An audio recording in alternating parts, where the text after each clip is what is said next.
Sir, did you make any phone calls after you went to bed between the hours of 1:45 a.m. and 6:30 a.m.?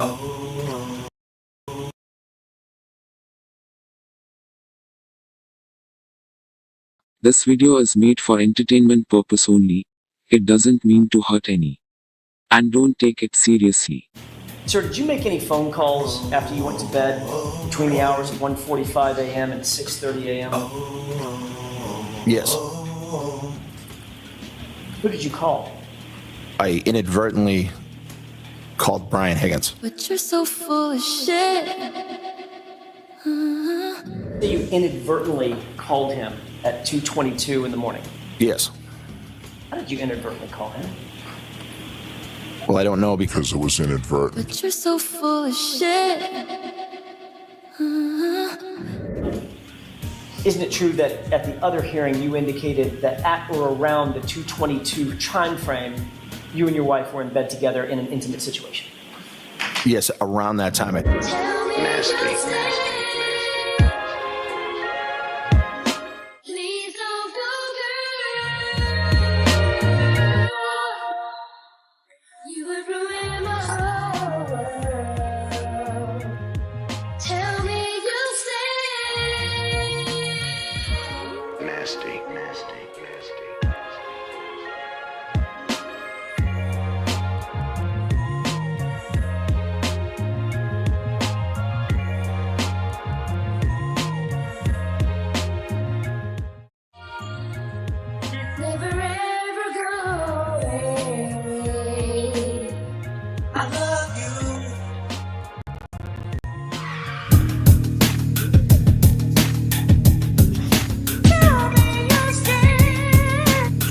We know what really happened, don't we, people? You're so full of shit. Yeah, we do.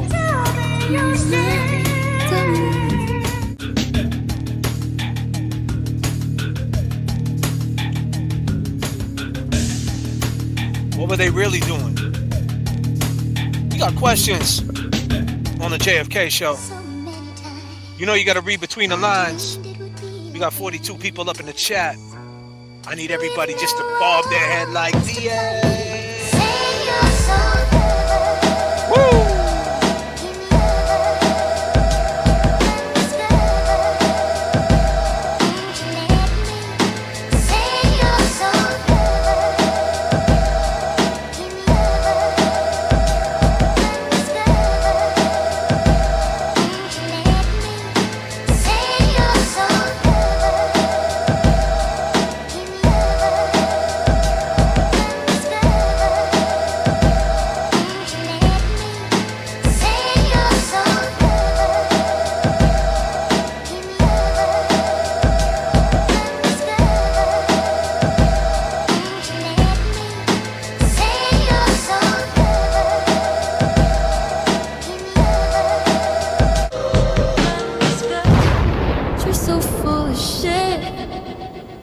Maddie M, come on, man.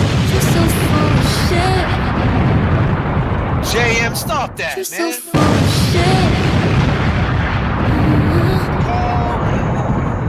shit. Higgins, what up?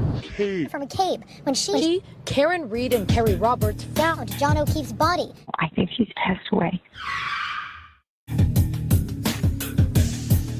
Got him donuts. 6 donuts. I've been doing it there for years.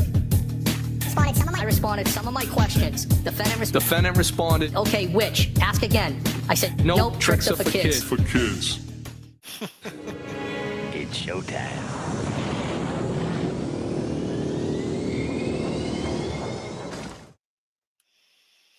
I appreciate all them. Excuse me. I appreciate all them super chats from the jump, huh? We got some super chats coming right in real fast.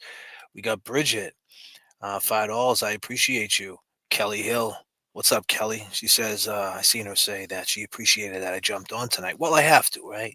I wanted to talk to the people, and I think you guys deserve a live for me on a Saturday night. And the people that rock with JFK, whether the crowd's bigger or smaller, that's okay. I'm doing it for y'all, and I appreciate you. Colleen, what's up? We're just waiting for James to get on his connecting flight. They are all full of shit, Rachel. And this is a fact. They're so full of shit. We got questions. We got questions. J.F.K. I can't sleep.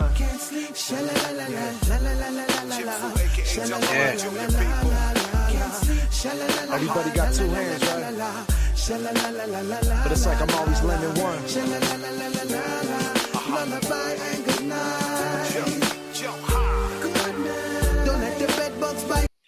This song is available on my album featuring Chip Fu from the Fushniggins. I Can't Sleep. If I can't sleep, then the world stays up with me. It's Saturday night. Currently number 2 on the runway to get the fuck up out of here. I'm your pilot for this evening. JFK. How we doing, people? It's time for honor, yes, to sleep. Sleep is the cousin of death. It's like you when you sleep, it's like you hold your breath. Daily I wake up on the wrong side of the bed and I hold my head. Ain't no time, yes, for lullabies. Cause if I can't sleep, the world stays up with me. Spaces and time, so many lockdowns, suspended in time. I rendered around, they must be out their fucking mind. Insecurities messing with their maturity. Please, their energy level does nothing for me. Still on the run like Nori, and these streets be like bull sharks with the territory. It's the same story, try to pull apart and run a change. But before you left the game, you wasn't in the right mind frame. And if I can't sleep, then the world can't sleep. Got my speakers on blast, playing fuck the police. Still DRE with my Dre beats, repping my crew. Show off. And we playing for keys. Wrote this in the terminal. Planes cold like jacket thermal. 39,000 feet with eyes that will burn you. My external looking swell. Never know you're maternal. Even if talk to ours, read your health journal. Don't let the bed bugs bite. Sleep is the cousin of death. It's like you when you sleep, it's like you hold your breath. Daily I wake up on the wrong side of the bed and I hold my head. Ain't no time, yes, for lullabies. Cause if I can't sleep, the world stays up with me. Laser grow some. Yes, indeed. If I can't sleep, then the world stays up with me. La Smooth, we ain't got nothing to prove. Yes, that's Chip Fu. He's actually singing the hook on that.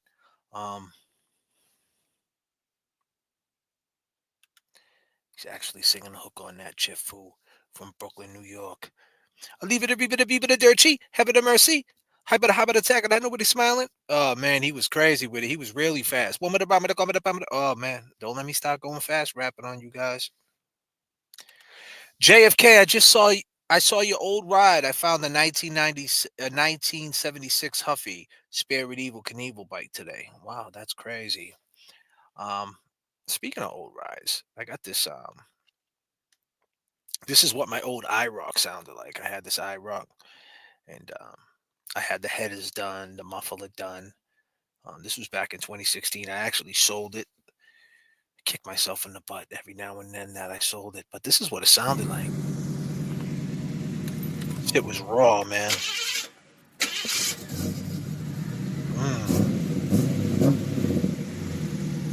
Ooh. She was mean.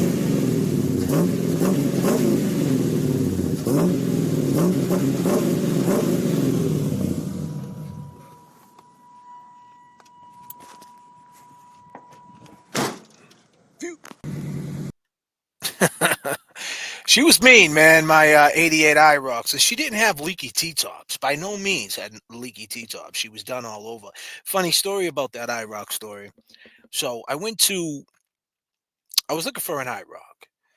I already had the Trans Am. I had an 89 turbo Trans Am with the Grand National engine, number 634. So all my people that know the turbo Trans Am 89 Indiana pace car, and it served another purpose to be the 20th anniversary of Trans Am. So it served two purposes, and it had the 6-cylinder Grand National GNX 280 horsepower, I think it was. Looked like a GTA. It was white, had the honeycombs on it, but it was the turbo Trans Am. And I had that number 634, and I sold that. And it's still out there, number 634, because they only made, I think, 1,200 of them. And I had number 634. Car goes for about 40,000 right now. I had it when it had 21,000 miles on it. So I already had the Trans Am thing. I had a GTA years ago. My brother did. I drove it a lot. So I wanted an IROC. So I got an IROC, and I went up to Orange, Massachusetts to get the IROC. I took a ride out there with my crazy cousin Ralphie from Dorchester. Ralphie Salmon.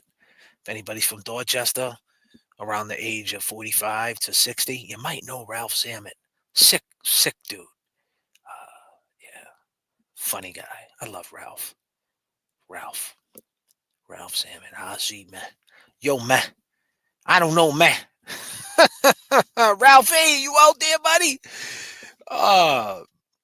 Great guy. But yeah, so we drove all the way up to Orange, Massachusetts, and we got this IROC. And when I got it, it was all primed up. It just had primer on it, and it had the double cut IROC rims on it. Yeah, man. So it looked in rough shape, the car. So the kid says, "Hey, you want to take a ride in it?" So I said, "Come on, let's go." So we took the ride in it, and that was all I needed. Everything was done. The headers were done, shaved down headers. He redid the whole top half of the engine, the bottom half. T-tops were all redone. Interior was really nice. It was a mutt. Like I said, it was primed up. It was maroon on the inside. So I took it. I got it painted. Ended up painting it black. I got the 17-inch aftermarket IROC rims. I had the car from, I think, April of 2016 to that October of 2016. And a crazy story is that I'm on the beach with the car. I took pictures everywhere with the car, views from the 80. It was an 87, excuse me. It was an 87 IROC. Views from the 87. So I used to take crazy pictures everywhere with it, having fun, you know. And it was so funny when you see kids, you know, young kids, they never seen that car before. So they're like, look at that car. It's so crazy. But, you know. So anyway, seen this guy down Revere Beach, kid. Yeah, down Revere Beach. And he was from New Hampshire. And he tells me, what up, Rose D? Oh, you know Ralphie and his brother? Them are my cousins. Them are my cousins, man. That's my second cousin, him and Bobby. Bobby's good people, man. Bobby's my guy. So you know, making changes. You know I ain't playing. Ralph's my cuz. Real good friends with Mark Wahlberg. That's how I know Mark. Well, I don't know Mark because of my cousin, but it's crazy story is I met my cousin through Mark Wahlberg. So I met Mark, and Marky was like, "Yo, your cousin's Ralph Zammit," because I have another cousin, Jay Janoni, who's an actor. He's in LA right now. Pray for Jay. Pray for Jay. Pray for Jay. So when I went to meet Mark, I'm like, "Yo, my cousin's Jay Janoni." And him and Donkey was there. This was on the Perfect Storm in Gloucester back in '99. So I went there and I was like, listen, my cousin told me to come get with you. And Mark's like, yeah, your cousin Jay. And I'm like, yeah. So I'm kicking it with Donkey, smoking weed with him and George Clooney and Adam, I think Alan Payne, G Money from New Jack City. We was on the movie set. This is when Mark was younger. So this is disclaimer. This is when he still had the Bob Marley tattoo and all that, you know. And this is when he was still Marky. So we actually did a song together that in Supersonic Studios in Cambridge. Donkey was there. But he was like, well, if your cousin's with Jay, then your cousin's with Ralph, who's my best friend from Dorchester. I go, nah, I don't know Ralph. So Ralphie came up. And that's how I met Ralphie. So I actually met my cousin Ralph through Mark, which is crazy. And then me and Ralphie got some crazy stories. But the segue back into the IROC. See, I was down Revere Beach. Yeah. This old man comes up to me and says, I love your ride. What year? I said 87. I had it painted real nice. You know, it was like a 2-stage paint job. Nothing big. But you know, I got it corrected. I had these Mexican cats out in the LY double. They corrected that paint and they buffed that. That thing was shining. Ooh. She was shining, boy. And you know, the older gentleman was like, let me hear her. So, you know, what I just played to you guys, I just let him hear it. And he was like, here's my card, man. What are you looking to get for it? I said, I got about, 9,000 into it. I said, I'll take like 11 for it. He was like, all right, I'll buy it from you. Here's my card.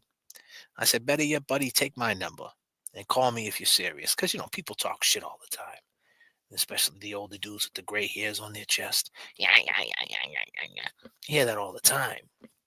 But this dude actually called, came down with 11,000 in the envelope, and he just took it away right on back of a truck. See you later, him and his grandson. And that was it. I cashed out. But they went up in prices, the IROCs. So I should have kept up, but I move on from things. I don't never get too attached to shit. That's the problem. You can't get too attached to material things. You just can't. You can't control them things. Some people get too attached. You gotta let that shit go. You gotta minimize. If you don't minimize, people are still looking for shit. What are you looking? What the fuck are you looking for? It's not there. Stop looking. James. Yeah, I knew you were talking. I'm looking. Woo. James, is that the Windrunner black jacket? That's a nice one. I was gonna get that. They come in different colors. You got the pants with I that? tell you what, man. You got the This pants with that? funny story about this jacket. I had the original because they only drop them once in a while, but they always stay the same price. And I had it, and I just got it. And my girl was like in Charlestown working, and it was one of those nights where she's like, "I'll just walk home." I'm like, "Listen, you're not walking home. It started snowing a little bit, so I had pulled into our place. And I had clothes. I just took my bag. You know me, bro. I got all. You know how I am with the clothes. Yeah. So I had the bag on top of the Well, car. let me. Can I say it? Go ahead. Let me tell you. If you're with James, it doesn't matter if he's going to. We could be going to the Garden to see a game, and he's got a backpack of a change of clothes. I don't know what it is, but I'll turn around. The hoodie that he had on, he'll have a different hoodie on, a different hat, different sneakers. Sneakers too. I lost a pair of Timbs. There's no disclaimer shit. I lost a pair of Timbs actually one Tim. I still got the other one just for rec purposes. But no, so I had the bag on top of the car. So I was in the driveway already for 20 minutes, and I'm like, you know what? I'm coming to get you. So I forgot all about the bag on top of the car. And I stopped pulling out. I'm at the light. So I was going slow. So it didn't have any room to fall yet. So once I got on Main Street and gave it a little gas, I heard my Tim going down the street. So I pulled over right away because I knew what it was. Calm down. She's I just got out of the shower. So she's like all up on me, smelling me, licking my legs, bro. Come on, chill. Pause. But anyway, yeah, so I lost that bag. And when I pulled over, someone in a car right behind us, all he had to do was open his door and put his arm out and grab it. And he grabbed that bag. And I lost this jacket, one Tim. You lost that jacket and you got it back?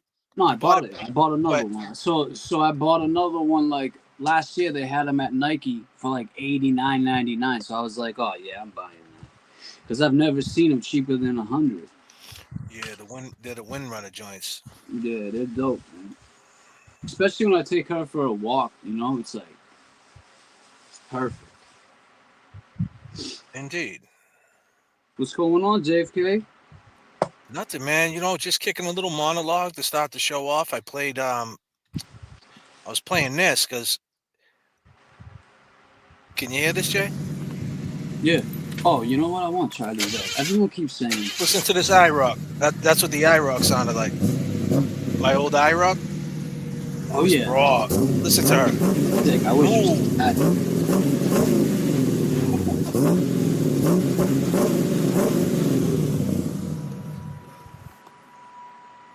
Yeah, that car was nice, man. You got it on the screen? Or you just playing the sound? Nah, so I figured out a way to play some sounds, to import some sounds. So I was importing some sounds through my Google Drive, and I actually had that there. And I was like, "What is this?" And I played it. And I'm like, "Oh, it's the IROC."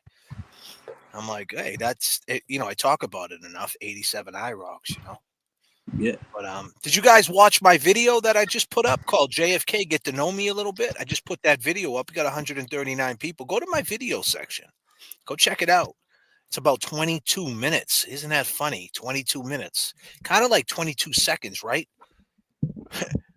Right, Kev? But I can hear you a little bit. You kind of went lower. Hold up. Maybe. No, it doesn't sound so bad now. Don't sound bad? Sound Nah, all right? yeah, you sound all right. Yeah, I mean, I look back on a video and it sounded good. I mean, people, if You you sound can't good hear to me, me, bro. I can hear yeah, you. so I think I solved the problem. If you can't hear me out there, beautiful people, you just gotta turn up your phone. Go to the side of your phone. There's a volume button. Ding, ding, ding, ding. Maybe two, maybe three. I don't know what your phone's on. Shit, dude. That might solve the problem. James, man, what are you doing to me, man? Are you doing You this to me already, bro? doing what to you, man? I just got out the shower. I'm trying to have a good night. Here we go. What else? What else? Oh yeah. Oh Here we go. shit, I'm already pumped Come up. on, come on. Here we go. Pump, pump, pump, pump it up. James is pumping it Yeah. up. Well, I'm the new. P, I said, I know that's right. Rose James ain't City out playing there no too. games tonight. So James, we talked about last live. You were talking about a fellow that passed away named Mike. Mike, you call him Mac, right? I call him Mac, yeah, because His growing his up in West funeral End, his funeral was Tennessee. the other day, right? Yeah, it was yesterday. It was yesterday. So tough times, huh? Yeah, man. It turned out to just, I guess it was a good turnout. Um, Funerals suck, man. No matter how you look at it. And as I get older, I'm getting tired of like, I don't even want to go to funerals anymore. The last funeral There's I a went to, line. There's a line from I don't mean to cut you off, but no, go this ahead. it always people this one line from Tang the Juice from Hangman 3. He was in the Wise Guys back in the Yeah, day. I He had remember a him. song on that Hangman 3 album. Remember that the Boston song they had, Yeah, Hall of Boston. It it was was on like that. the was it the charm that had the three upside Yeah, down? Yeah, that was a good album, right? So yeah, I anyway, liked it. there was a song on there. Shout out Tang the Juice. He said, "I've been to so many wakes, I done woke up." Ooh, that's a good line, man. Yeah, Someone it said all that it was always dope. stuck out. It always stuck out to me, you know. And it's so true, man, because the more you go to, the more you wake up, and it's like,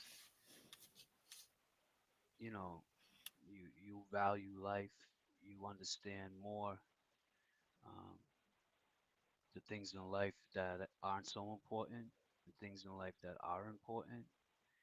And for me, like right now, it's just is getting my son back in my life and getting that all taken care of. Yeah. And so we're blessed. We're blessed to be alive. You got to think of the people that are in LA right now, and Mm, prayers to them. terrible, It's horrible, man. And terrible.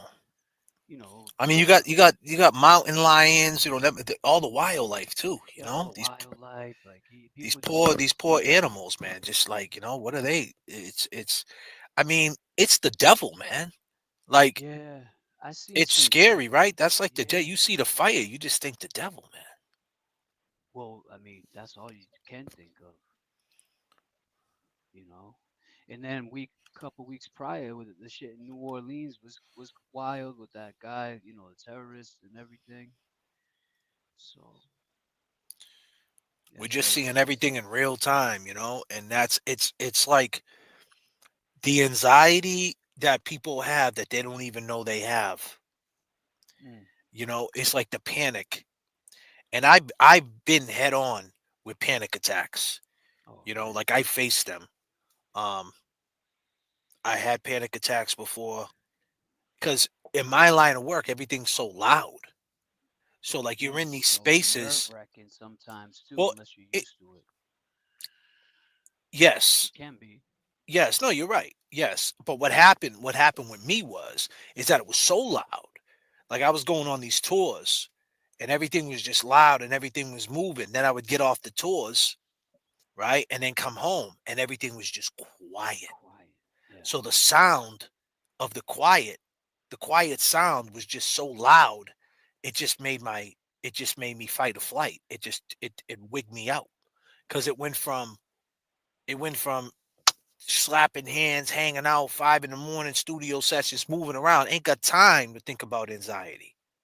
And then all of a sudden, you come home after a 4 week, 5 week tour, and then you're just sitting in your room. Your kid's there, your woman's there, just regular shit, and it's just so quiet, and then all of a sudden you just have one negative thought, and that's it.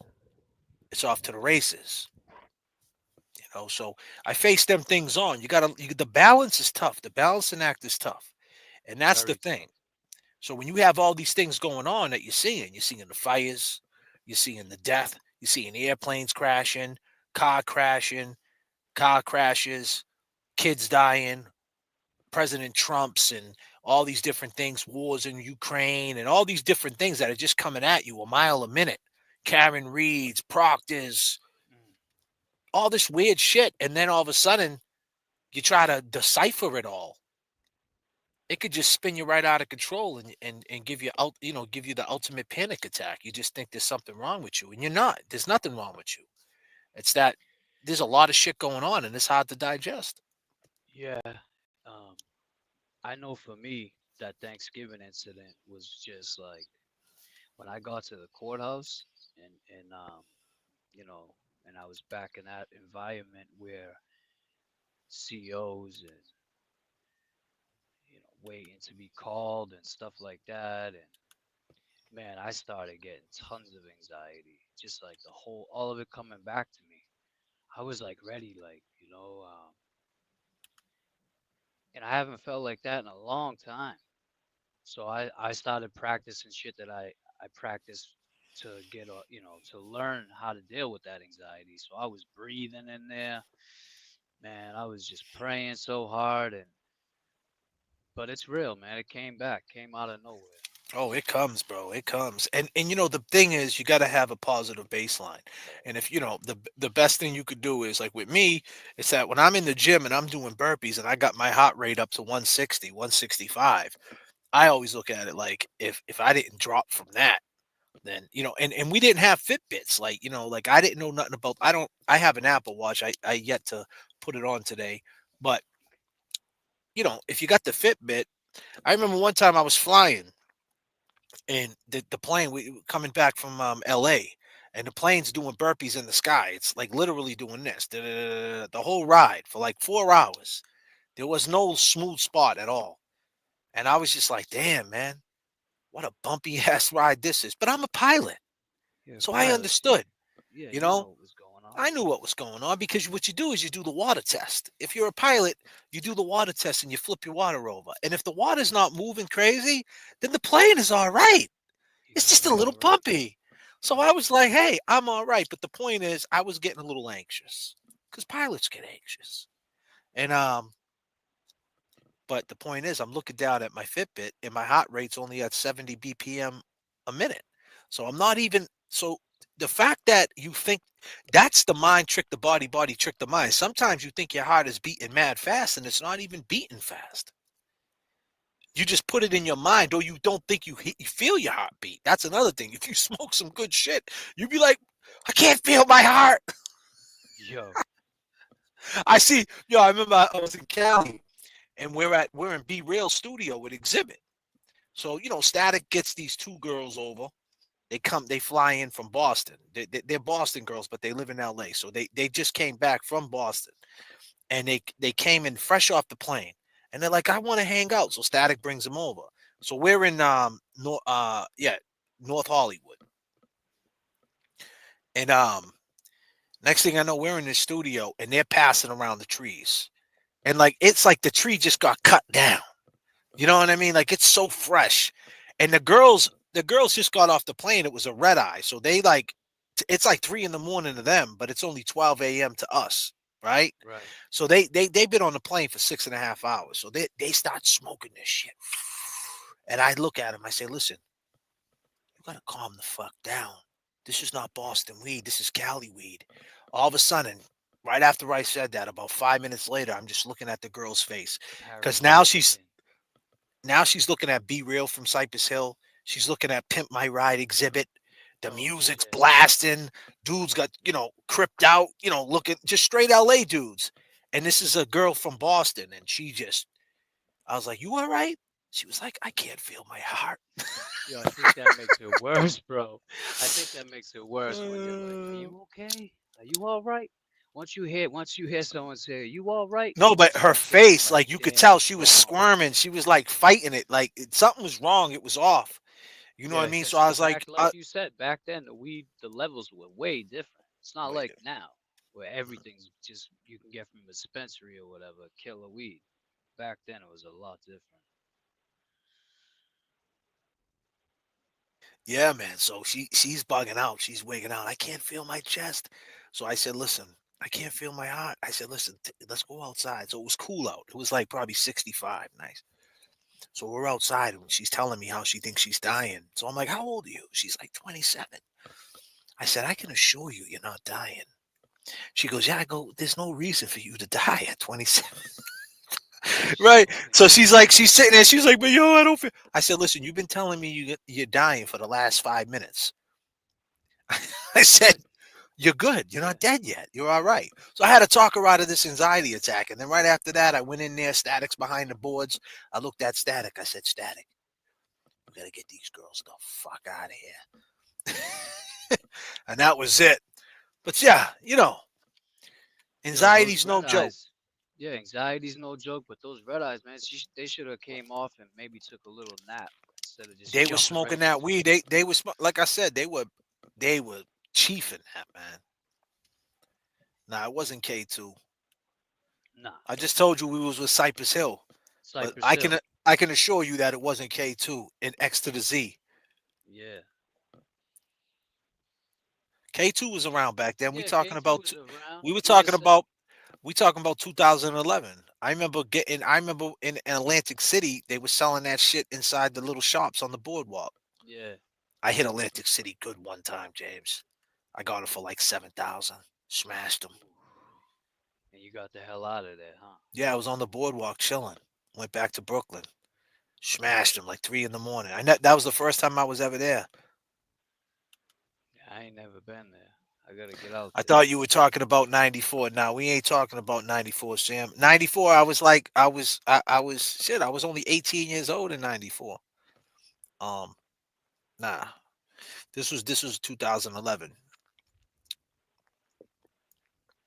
Yeah, I didn't know Cypress Hill back in 94. I wish I did because they were really popping. I actually got a song with Cypress Hill. I got a song with Be Real. You can Google JFK Be Real from Cypress Hill. I got a song called uh, What Goes Around. Yeah, it's on what? Lucky Seven album, right? Nah, it's on the What Goes Around Comes Around album. Oh yeah, that was the Lucky Seven when he was pushing the Lucky Seven. Around that time. No? Yeah, it was a year later. It was Yeah. What Goes Around Comes Around. It was that Yeah. was the album. Yeah, you just gotta have a baseline, man. If you're smoking that shit late night and you getting high and you got all this anxiety and you're watching all these things, like thank you. Appreciate that, Liz. The thing is, like, there's this gentleman that I was going to the gym with, this older gentleman, and he was in a wheelchair for like 8, 9 years. He just recently got out the wheelchair.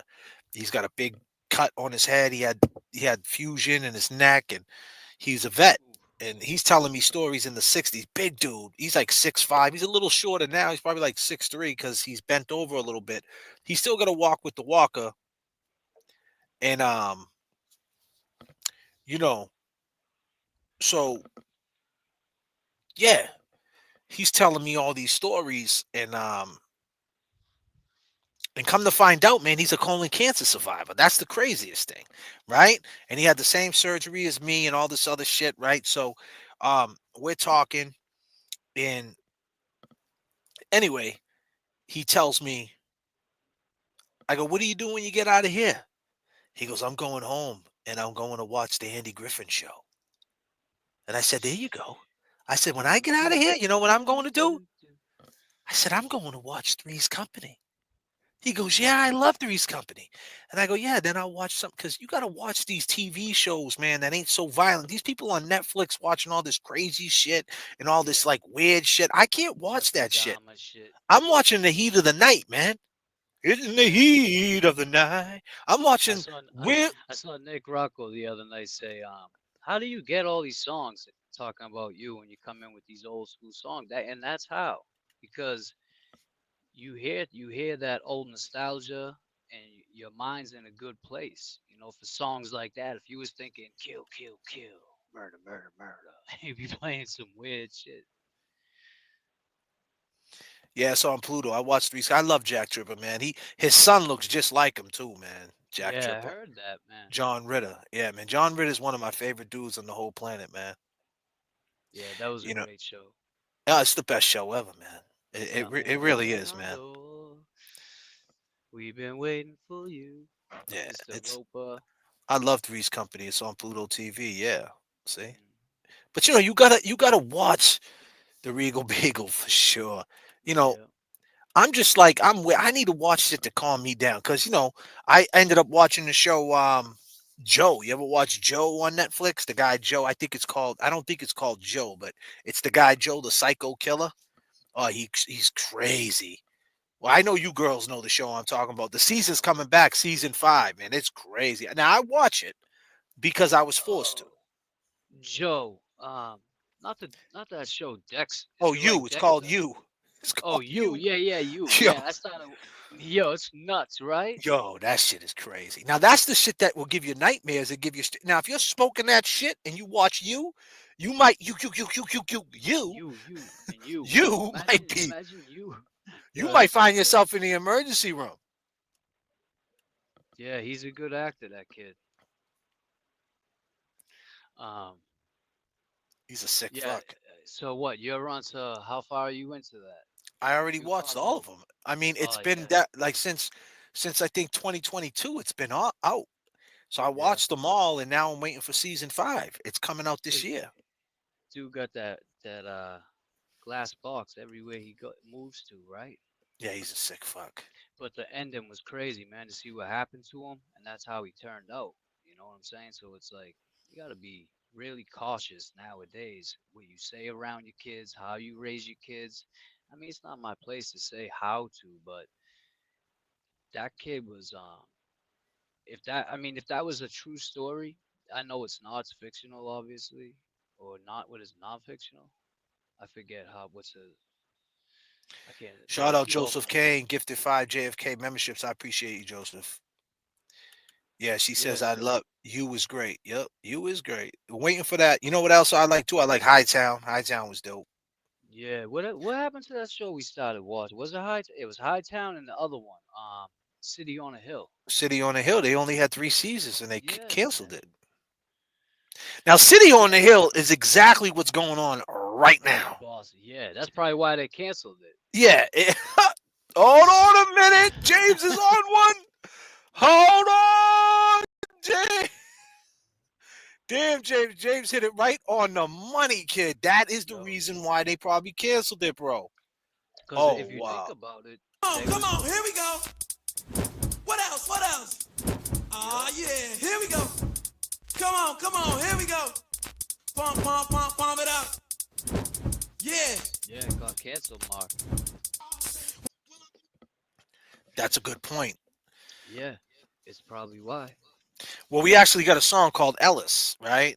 Based on that. Everybody Love Life, It's Special. Sean Ellis. I actually spoke to Sean Ellis. I'm trying to get him up on the show, Trial 4.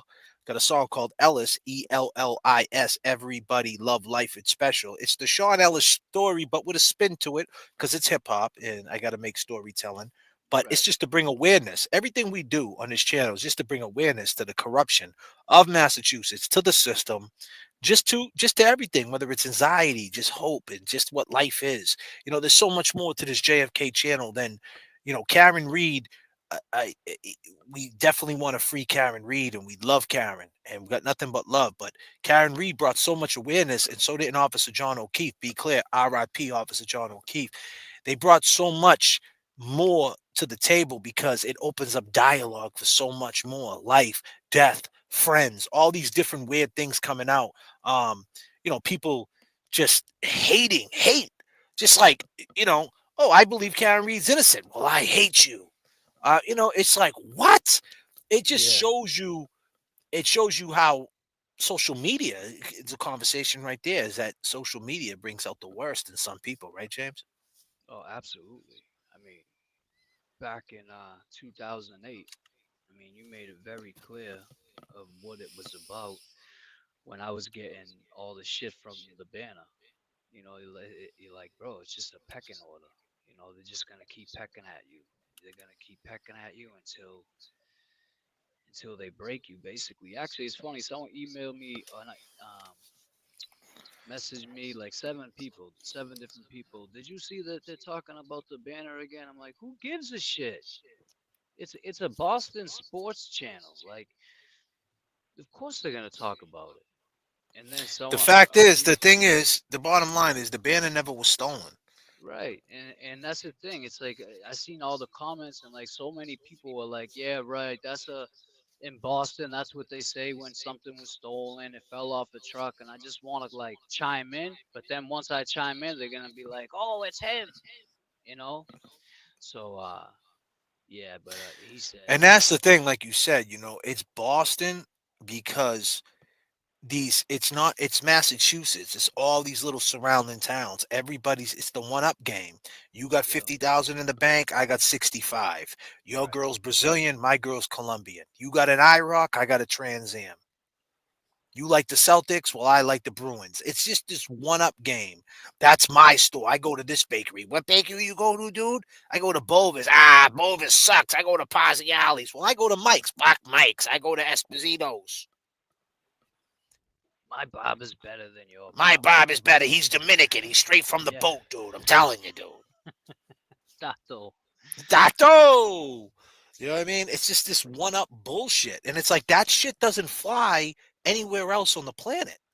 And that's what these Massachusetts people got to understand. As special as you think you are, you weirdos. And I'm not talking about everybody from Massachusetts. I'm talking about the weirdos from Massachusetts. That shit don't fly. Like KP, that spectacle that you carry with you, trying to be sophisticated or talk with all these words and thinking you're somebody, that shit don't fly anywhere else. And I don't even know if that's flying in Massachusetts because you call yourself a masshole. You. Why would you call yourself a masshole? Because she's from the South Shore somewhere way deep, probably like not even near Mass. What else? What else? Oh, yeah. Here we go. Way out. Come on. Man. She is, right, James? She's way out there. Who knows where she... The thing is, even if you're from the South Shore, it doesn't matter where you're from in Massachusetts. But what I'm saying is, why would you be... if you're... Yeah. Right. Nashua, New Hampshire people. Rockingham. We're talking about people right over the border. Hampton. Then you get up to Maine. You get up to Wells Beach. You get up to Old Orchard. You get up to Portland. Oh, they're massholes because it's not too far from Massachusetts. Oh, they're massholes. Right when you get up to Wells Beach, they're looking at you like, oh, here comes the massholes. How is it down in Georgia? Because I knew when I went to when I just got to Florida, I forget where it was. I was in Jacksonville, and they was calling us Yankees, and I'm like, man, I like the Red Sox. I hate the Yankees. What are you talking about? They're like, nah, you're a Yankee, and they straight were Yankees down there. There's nothing. Sheila wants to know, James, since James said it. What's wrong with the South Shore, buddy? No, there's nothing wrong with the South Shore. What I'm saying is she's not from like Boston, Cambridge, so she's basically trying to. Yeah, but the South Shore is pretty close. I mean, if you live in Quincy, you live right next to Dorchester. Yeah, no, but what's past the South Shore that connects? I don't know, man. South Shore is fine. Disclaimer. How about we throw up that? Disclaimer. Hey, I hear what James was just trying to say. He doesn't know where she's from, and maybe that's why she got the mentality like you. I think if she's from like Attleboro or something like that way, maybe James thinks that's the South Shore. I don't know what that is. That central? Is that Central Mass? Is that Central Mass? Attleboro? Situate. There's nothing wrong with it. I mean, the point is, if you're from Massachusetts, you shouldn't accept anybody calling you a masshole. Period. That's my take on it. If you're from anywhere, I don't care if you're from Sturbridge. I don't care if you're from Florida, Mass, Orange, Mass, North Adams, way up there in Western Mass. I don't care if you're out in Pepperell. towards Nashua, New Hampshire, That's crazy because Kingsborough. I don't care if you're in Salisbury. If someone's calling you a masshole, you should have an issue with that. Period. you should check them. Check them on that. I don't know, man. So, That shit don't fly over here. nah, it doesn't fly on the side of the coop. We know that. Yeah, Attleboro's right outside Rhode Island and Pawtucket. Yep, we know that. Funny thing is, they got It's not so too far much from to say. Foxwoods. They have so much to say about everything, but as soon as when that Higgins shit popped off and he called in, not one of them said anything about it. And that's the thing. We're not standing on that. Where's Plevlin? Where you at? I just seen you do a show the other night. Someone sent me a link. You were breaking down the timelines. You're so right, JFK. The behavior wouldn't fly in any other areas of this country. Why CMTSU? I have no idea what that means, Donnie. But you're not Wahlberg. But it's me. It's Marky. What do you think? The only one with a baseball hat? Donnie, not Wahlberg. I'm from Dorchester. I'm from Fenn Street. I just I had a want to fly. BMW. I just want to fly. Someone call up Bo. Someone call up Ralph. We got to get on the fucking plane, JFK. You're always late. JF late. That's what he used to call me, JF late. JF late. Man, Maki, he's probably brutal. I can JF late, bro. Oh my God, JF bro. late. But it wasn't me. It was What? Ralph. Because Ralphie in the morning, we'd be, like I said, we'd be in the, so we would have to drive from Hollywood, West Hollywood to up into the hills, up over the hills into Beverly Hills. So in the morning time, it's crazy traffic. So he'd be like, I want you here at 4 a.m. And I'm like, all right, let's go. So 3 a.m, we got to get up. I put the alarm clock on. Ace was staying with us, his main man at the time. Yeah. And we're like, come on, let's go. So next thing you know, we get there at 5:30 in the morning. Hey, JFK, the game don't wait. But he's already working out. Already people there. Pacquiao sparring with Pacquiao. Like, dude, I can't make this shit up. The game don't wait, JFK. He's right though. Look at him, man. He's in everything. Yeah, I mean, he's a wild man, dude. He's a wild dude. It's his way or the highway. Period. Yeah. But I mean, he always knew it wasn't my fault. But when we got back to Boston, and we got back around here, and I had more control where I was at, because I was out in Hollywood for like 2.5 months. So I was out there, and I was sacrificing a lot being out there for that long a time, like away from my family and running with him. And, I wasn't staying at his crib. I was hanging at his crib, the biggest mansion on the hill. But I left there and went to, west of Hollywood. And, we was in the hood. We was in the fucking hood, man. Straight up. Yeah, man.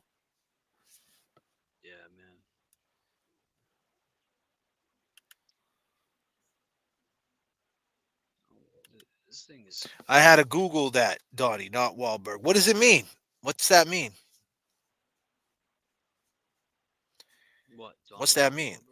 Nah, what she wrote, Donnie, not Wahlberg. The YC. I don't even know what that means. I once partied with complete strangers one afternoon on Blue Hill Ave. Well, there's nothing wrong with that. I know Mocky Mock and the Funky Bunch, but not Cypress Hill. I can guarantee you know who Cypress Hill is. How can I just kill him, man? Insane in the membrane, insane in the brain. I want to be a rock star, superstar. You don't know who Cypress Hill is? You got to know who Cypress Hill is. Yeah, I mean, they got some hits. Big in the early '90s. They still big, man. They go touring. They live on the road. B Real used to be married to I think he was married to her. Common. He wasn't married to her. He wasn't married to a Common. Yeah, I don't think he was married anyway. He could have been. Well, I mean, I know they were together for a little bit. Yeah. But the thing is this, right?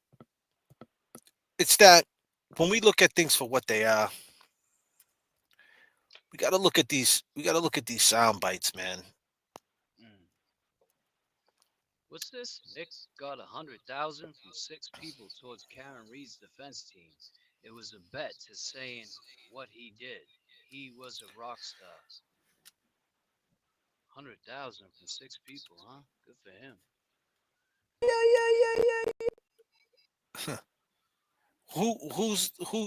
Who did that?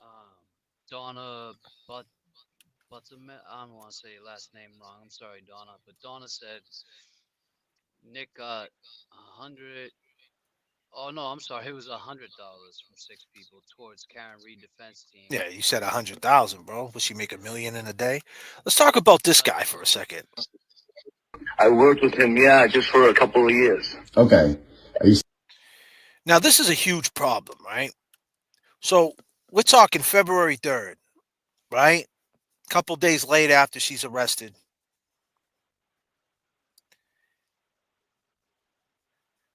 Rose D, $100, not $100K, James. Well, keep in mind too, Scanlon's daughter was there. Pump it up. Yeah. Well, I'm the new kid. Say that again, James. Scanlon's daughter was at the party that night. No, she wasn't at the party. I thought that one of the girls, that one we saw the other day with the K cutos. No, she might have knew his daughter. That's the word, but we don't even know if that's true. The same age. His daughter was there. She was no, she was not there. I mean, if his daughter was there, she would have been on the stand, bro.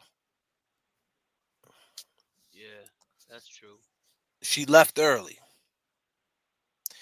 Everybody's saying yes, she was. All right, I'm gonna listen to the chat. I'm gonna go to Sam M. I'm gonna go with my number one right here, Sam M. Now, me and Sam. Sam knows everything about this case. Right now, she's doing push-ups, doing burpees. Right now, right? She's drinking protein drinks. She's doing pull-ups, and she just seen that, and she was like, "What? Hold on a minute." And you know what she was doing, right, James? You know what Sam was doing? She was like, "Joy." Here we go. In pain. What else? What else? Sunshine. Here we go. Here we go. Come on. Come on. Here we go. Come on, Sam. Pump it up. Pump it up, Sam. Yeah. Yeah, keep it going now. Well, I'm the new kid. Sam is part of the not fucking around crew. So if anyone, like I said, if you're having trouble hearing me, try turning up your phone. If that doesn't work, I will take these off. But they sounded good the other night. That's why I was leaving it on. Trying to get some new ones. But you know. But Sam's right, though. Sam, if I'm going to listen to anybody in the chat, and I mean that with all due respect, right? And I listen to a lot of people, but when I see Sam pop up, no. It's 100% that it's a no. So you guys got to listen to Sam. She wasn't there. And now, if she was there earlier or whatever, I never heard that. I mean, was she there? You know what I mean? Earlier? I don't know. If she was, she would be a witness. So if she was a friend, this is what I heard. I heard she was a friend, and that's how it got leaked out. Mark S. I'm going to listen to Mark S. too, because Mark S. stays in the chat. Sam says she was not there. Yeah, GG. I'm going to listen to GG. Well, put it like this. There was a connection there. Regardless, there was a connection there. And for Scanlon to know what he knew before anybody else, that's questions. I mean, that raises question, no? I mean, that's a huge question because we got to go back to what we talked about. Was it Karen 100% seeing him walk in there and that's her story and everything was made up after that? Because then we got to think about Jennifer McCabe, though. Jennifer McCabe said, let me hang up with you, right? And let me call to see if Chris there. And she did make that phone call at 4:55 to Julie to see if allegedly, which we know she didn't, she told Julie to stand down. But allegedly, she said she called Julie up to see if he ended up with Chris somehow. Right. So that happened.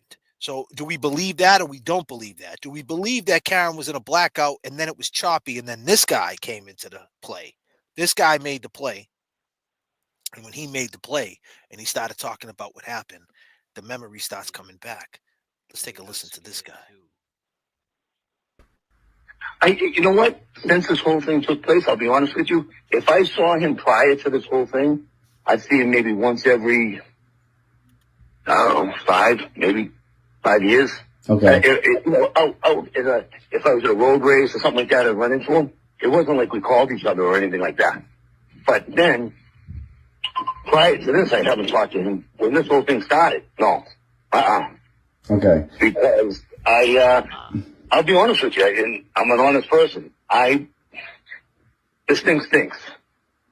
What, the Karen Reed thing? Yeah. Yeah, I mean, tell me about in my own view, listen, in my own view. No. You're not an honest guy.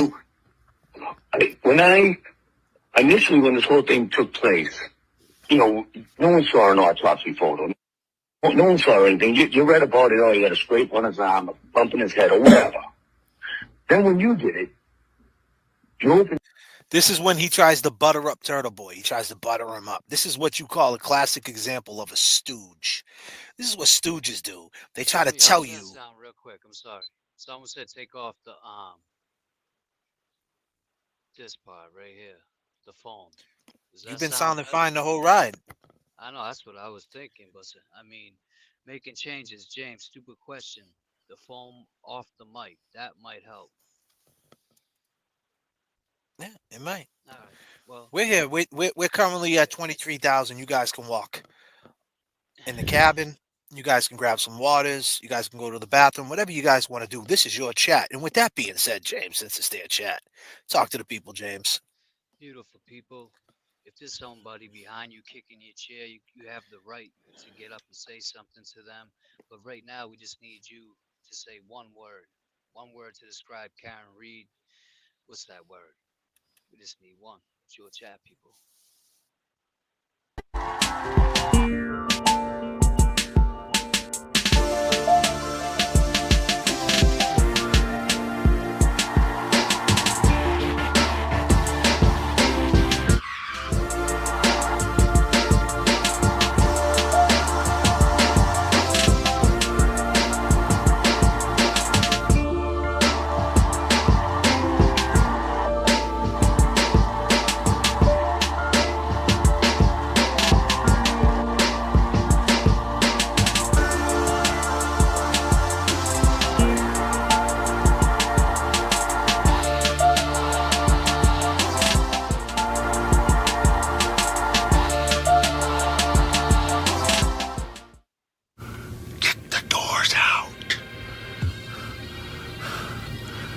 Kick the cockpit door down.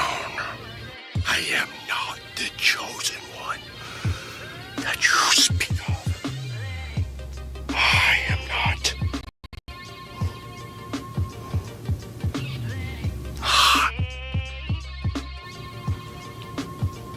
The only one.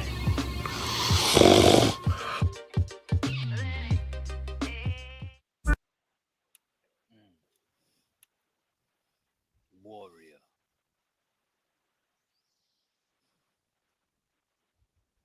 Who is the guy talking? Well, we're gonna get back to that.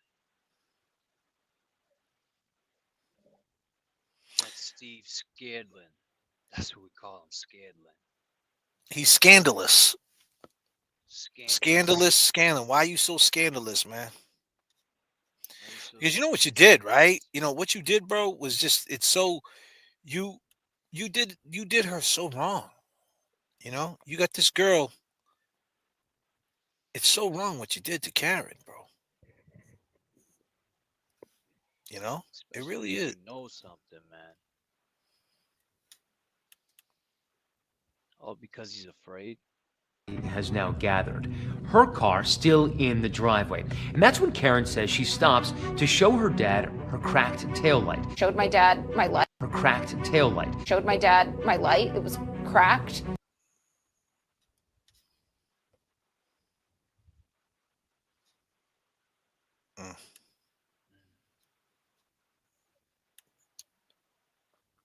They all head to John's house where his family has now gathered. Her car still in the driveway.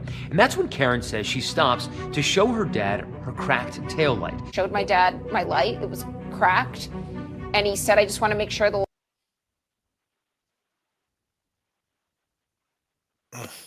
light is operational. I'm not going to Make sure the light is operational. put your car back on the road if I know it's impaired in any way. So we go into the house. John's nephew was not home from his sleepover yet, but John's parents, Paul, his brother, and his niece were there. Karen says John's mother seemed to keep her distance. They had pulled into the driveway before. This is a big problem, James, on the soundbite. I need you to just put down the flaps a little bit, okay? Put it on autopilot, and I need you to zone in. For me, so I was presuming she saw my cracked taillight. So I was presuming she saw my cracked taillight. And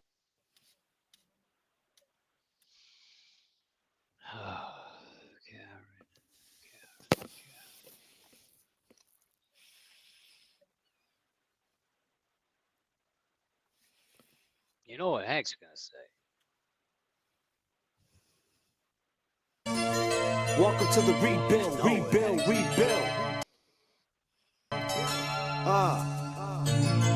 J.F.K, y'all. A-G-E, let's go.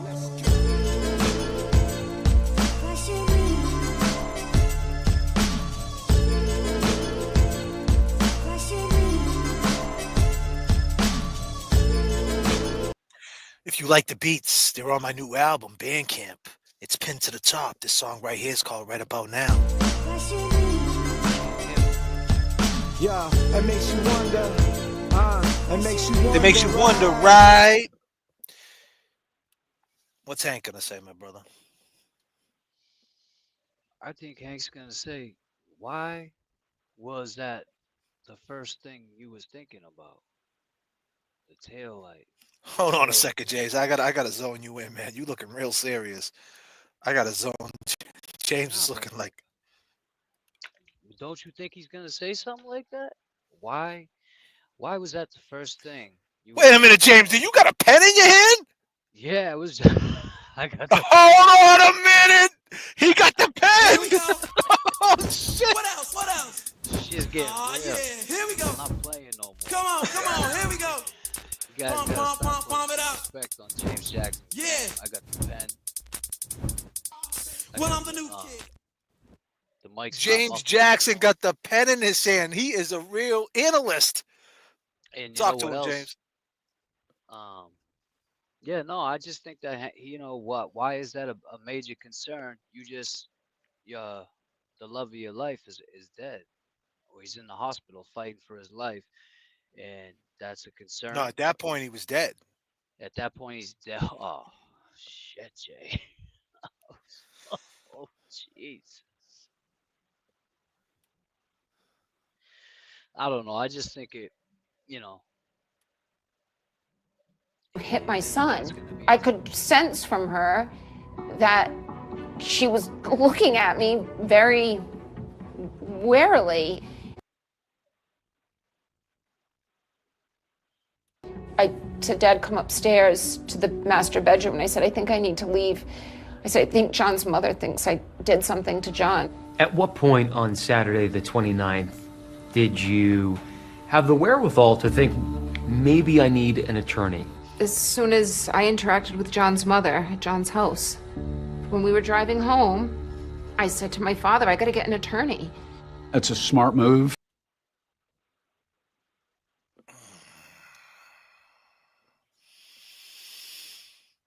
That's not how. I mean, maybe. Let me throw up a disclaimer, but that I really don't. I've never seen it like a normal citizen act like. The very first thing I have to do is get an attorney. James, sometimes I like to chill and play.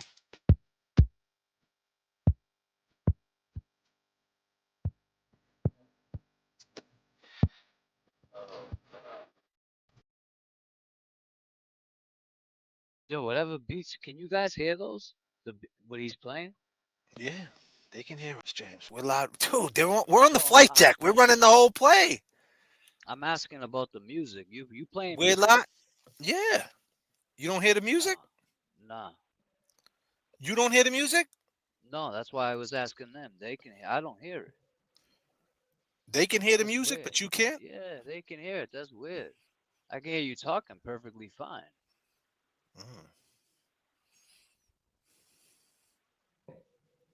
That's crazy. You can't hear the music, but they can.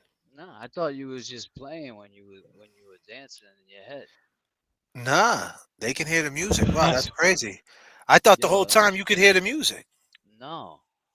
That's weird that you can't hear it, but everybody else can. See, this StreamYard be wilding the fuck out. Yeah, sometimes I seen a lot of other people say this. A lot of other creators that sometimes it. Well, I just played the Sometimes beat from Noriega.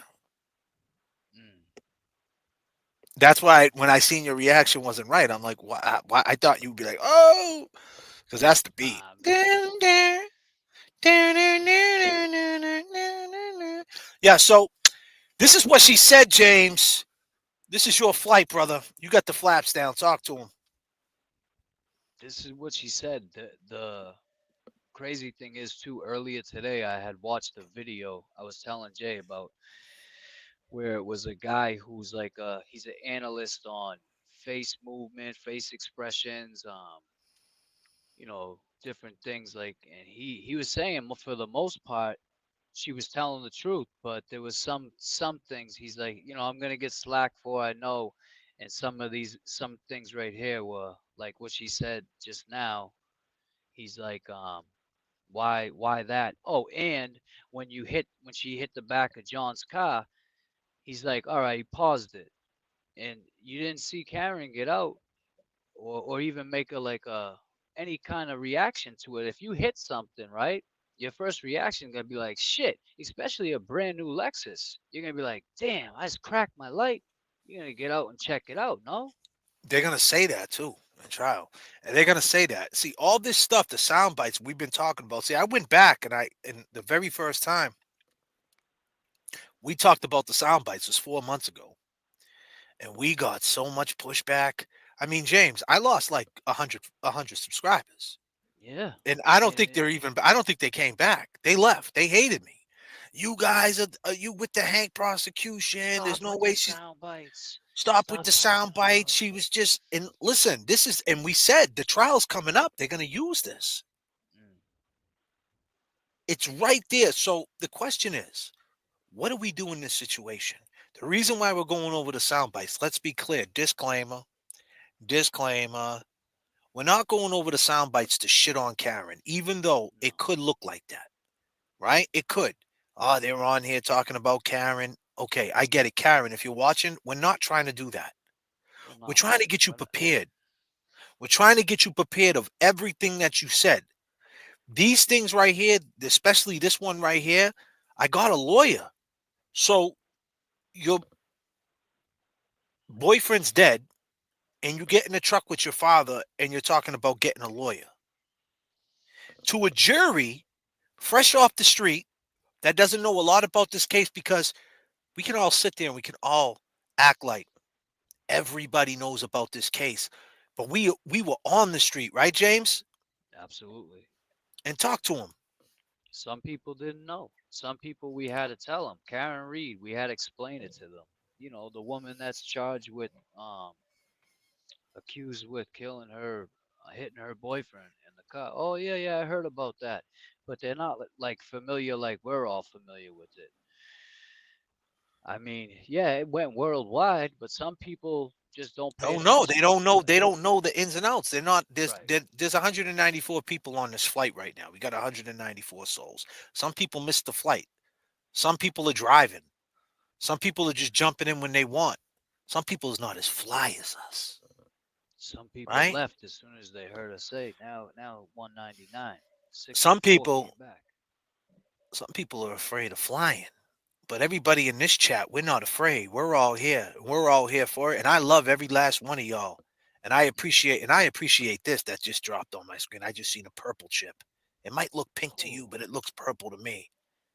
Oh, it's a big purple chip right here. Cat's pajamas. Came through with a purple chip. I like what you're doing with the sound bites. It is reality. Thank for all you Yeah. guys do. Thanks so much. And listen, let me tell you something. I appreciate that from the bottom of my heart. That's a lot of money right there. And I appreciate that you believe in us. We're not doing this shit to shit on Karen. We're not doing this for attention. We're doing this for awareness. Be clear. Attention and awareness. A fine line. I'm not doing it for attention. I'm doing this for awareness. I just made a video called J.F.K. Right? I go by the name of J.F.K. It's in my video section. Go watch it. Or who I am, what I'm about. I work hard at what I do. I'm a goal chaser. And my goal is to get Karen Reed found not guilty. My goal is to get to the truth for Officer John O'Keefe. My goal is to prove to everybody that I know in my heart that I'm right. But we got some problems. We got some turbulence. Like for instance, I just saw a comment go by saying it was bumper to bumper. Well, I'm sorry I can't see who that was. It said it because it went up.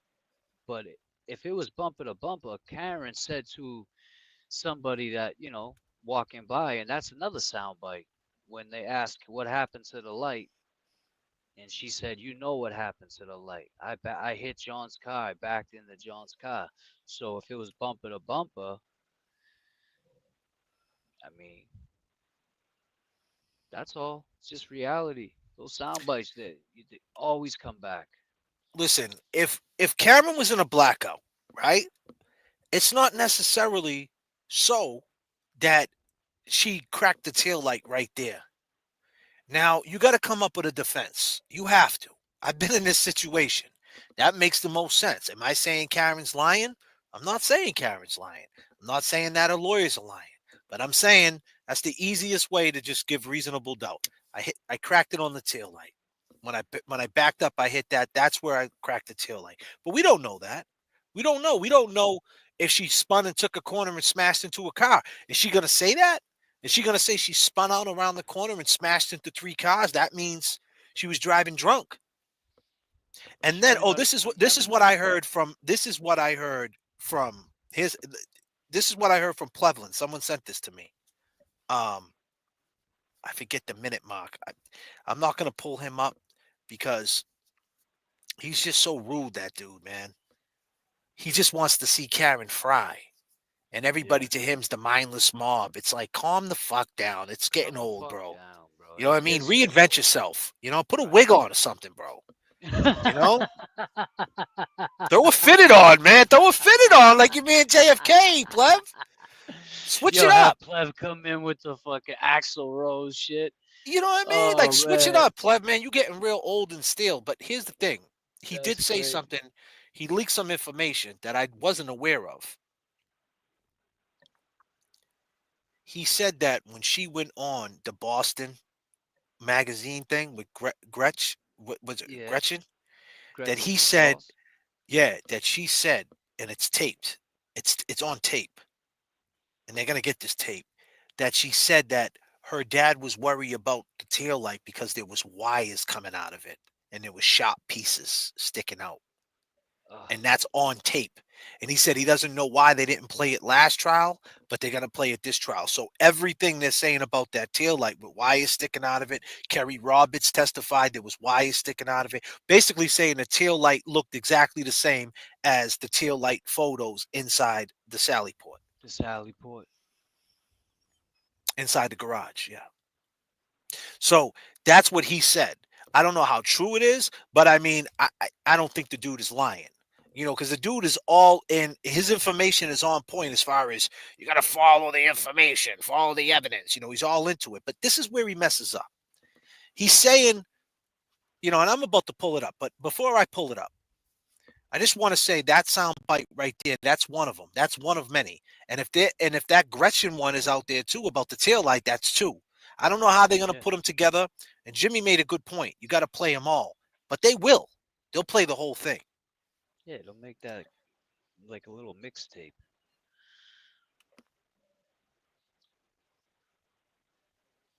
Oh, did she?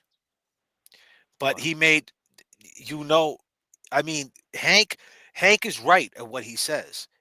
As much as Hank is a scumbag, like, I'm just saying, if I was on the other side of this, meaning other side, disclaimer, I don't mean the other side of thinking Karen's guilty. I mean on the other side, if what I'm saying is, if I was on the other side where somebody had a recording admitting something on a case to get me off, if you know what I mean, and he's thinking like a defense lawyer. He's thinking, listen, you can't tell me how to prove my case. You guys don't have to prove nothing. You guys are innocent. I have to prove you're guilty. So Yeah. he's thinking like a defense attorney. So technically, he could do whatever we got to do to prove her guilt, and that will be his argument. Listen, you can't tell me what I can use and what I can't use to prove the case. You don't have to prove anything. Y'all could just sit back and chill because you guys are not guilty, even though he talks with both sides of his mouth, because he sits there and goes, when John got hit with the SUV, just to shake up Karen. Yeah, just He's to get shaking her up upset. just to get her upset. And that's some scumbag shit. It's some scumbag shit too that Judge Canoni just keeps letting him get away with that. You can't be doing that, man. And he's doing it every second he gets. That's like when Alan Jackson will say some shit and she'll say, you know, say it a different way, Mr. Jackson. Mr. Jackson. I don't think anything's going to be edited, man. I don't think it has to be edited. You know what I mean? The question is, you got to ask yourself this question. What is up with this? House. John's nephew was not home from his sleepover yet, but John's parents, Paul, his brother, and his niece were there. Karen says John's mother seemed to keep her distance. They had pulled into the driveway before me, so I was presuming she saw my cracked taillight. And was thinking, did you hit my son? I could sense from her that she was looking at me very warily. I said, Dad, come upstairs to the master bedroom. And I said, I think I need to leave. I said, I think John's mother thinks I did something to John. At what point on Saturday the 29th did you have the wherewithal to think, maybe I need an attorney? As soon as I interacted with John's mother at John's house, when we were driving home, I said to my father, I got to get an attorney. That's a smart move to get legal advice under those circumstances. She had hired an attorney. That was it. No more contact. She hired an attorney, and that's it. No more contact. I mean, that's from her mouth, so it's back to testifying, right? So listen, did Karen see him walk in the house, or was she in a blackout? So Scanlon comes into play. Let's go back to Scandalous Steve. It doesn't fucking bullshit. This dude got beat up. Right. It appeared I got beat up. And that's all. I mean, I've been just following you.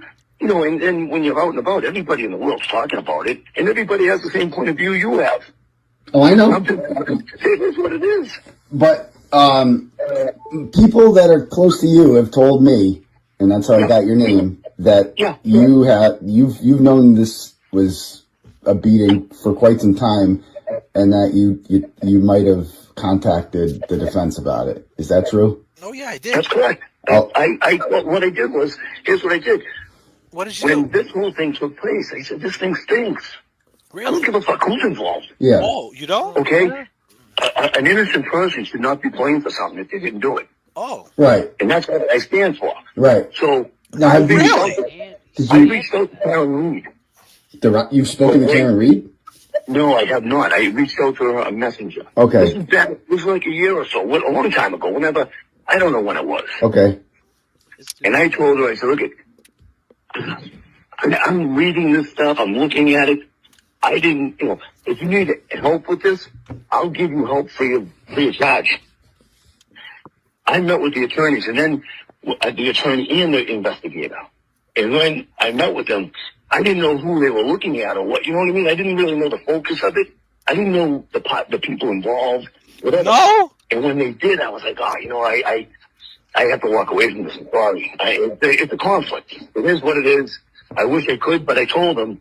Bro, you're a fucking liar, man. No shit. He said, I don't care who it is. And then he said, oh, it's a conflict. Bro, you just say you didn't. No, first off the bat, if you hit her up talking about someone got hit in Canton, you found out an officer was dead on the lawn. You didn't know the lawn? You didn't know what lawn it was on? That's the reason why you hit her up. You hit her up because you knew whose lawn it was on. Then you flipped it and said, well, I didn't know whose lawn it was on. And when I found out it was Brian's, I couldn't do anything because it's a conflict. So that's your way out. And that's what you're sticking with, the conflict of interest. And you could get away with it. You can legit. But that goes to show you, man, you a scumbag, man. This is what you stand for? Scandalous? Scandalous, Steve. Listen to this fuck. If I learned of anything, if I knew anything firsthand, they would know about it. Okay, what made you decide to go to them? Just it didn't smell right? Well, I mean, the injuries. The injuries, right. But had you J.F.K, did you hear the new info today? No, I didn't hear the new info. Drop it. seen the autopsy photos at the time? I saw your stuff. I followed you one. I saw your stuff. See, he's slipping. This dude he'd get eaten up on a stand. I saw your stuff. But look at TB. TB's on his shit. And I'll tell you. Yeah, but didn't you go like last year sometime before I wrote about this?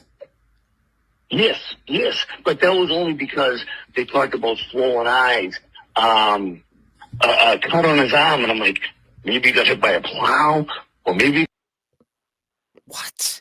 He got beat up because I think they said like. You thought he got beat up because you knew he got found in front of 34 Fairview, in front of Boston's finest, your boy, man. We know who your boy is. Have you forgotten? Your boy's a boxer, isn't he? You can throw it left. You can throw it right, can he, James?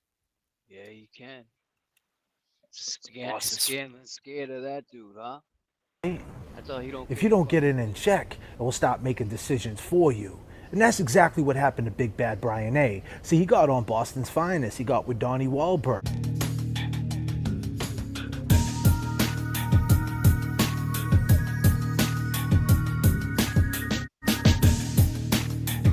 Sergeant Albert cut his teeth as a Marine in Operation Desert Storm.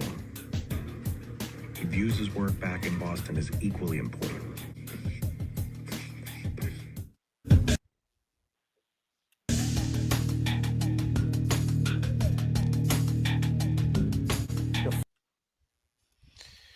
Who's the person? Who's the one in the chat? Who is it? Just tell me who it is. We had our mods didn't jump on the flight. They missed their connected flight. They must be on Turtle Boy's flight. So keep in mind, right? That's who Big Bad Brian A is. That's the reason why you hit him up, because you know who Big Bad Brian A is. You knew exactly what he did. Now you're saying you didn't know who it was? That's the whole reason why you hit her up to begin with. And you said you would help her for free. You would have sounded better saying I was trying to make some money. That would have made more sense. Yeah, he want to do it. He's doing it for free. Man, he was doing it for the clout, the clickbait, and he thought she was pretty. Calm down, Scanlon. She just lost her boyfriend. Nicole, are you a troll? Are you the troll they talking about? She said that she texted. No, she's saying she texted Nettie. I didn't think I hit him that hard. That's why Proctor had to stop looking through the phone. That's they're saying that never happened.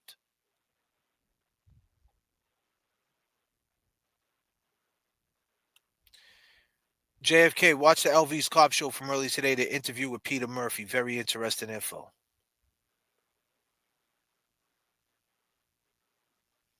Dunch fam. She didn't have an attorney then. Who's got to get bounced out of here, man? Let me know. Someone tell me who got to go, man. We bounce them out. We got the wrenches out. The wrenches are out. So you guys can either leave the chat peacefully or just calm down and watch the show. But if you keep chatting and talking shit, we're going to get you up out of here. Just to let you know. Oh, but anyway. So it's this person right here. If these two guys know she is guilty, afraid to say so, Bob 417. I'm assuming it's her because she's saying these two guys know she is guilty, afraid to say so. Afraid to say so about what? Wait, like which two guys? Me and JFK? Yeah. Are you referring to us? Because if you are, you can pack it the fuck up. Yeah. Do you want to stay, Bob? See, that's the thing. Like you're making first off the bat, you don't know us, so why even talk about that? So like, just calm the fuck down. We don't know anything about any guilt. We know for a fact that she did not kill John O'Keefe. Just look at the injuries. Look at the timeline. There's just no way. She hit a guy. 7 people leave the house. It didn't happen. All right? That's a fact. Now, the question is, right, what happened? And that's what we're trying to figure out. So enjoy the flight. I don't know how you got on this flight, but we got an ejection button. And we might have to make an emergency landing to get you to fuck off the flight. Now you're quiet, huh? All right. Well, that's good. Well, look what he said right here when he got caught.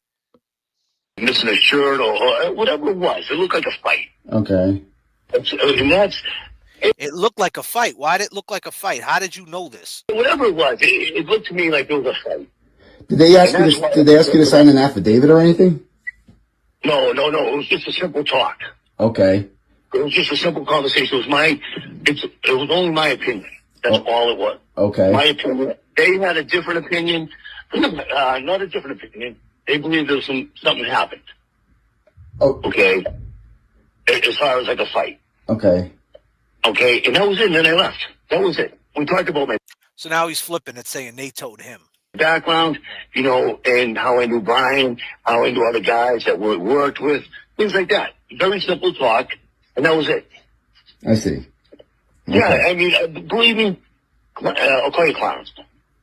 I'll call you Clarence. I'll call you Clarence. Thank you so much, Steve.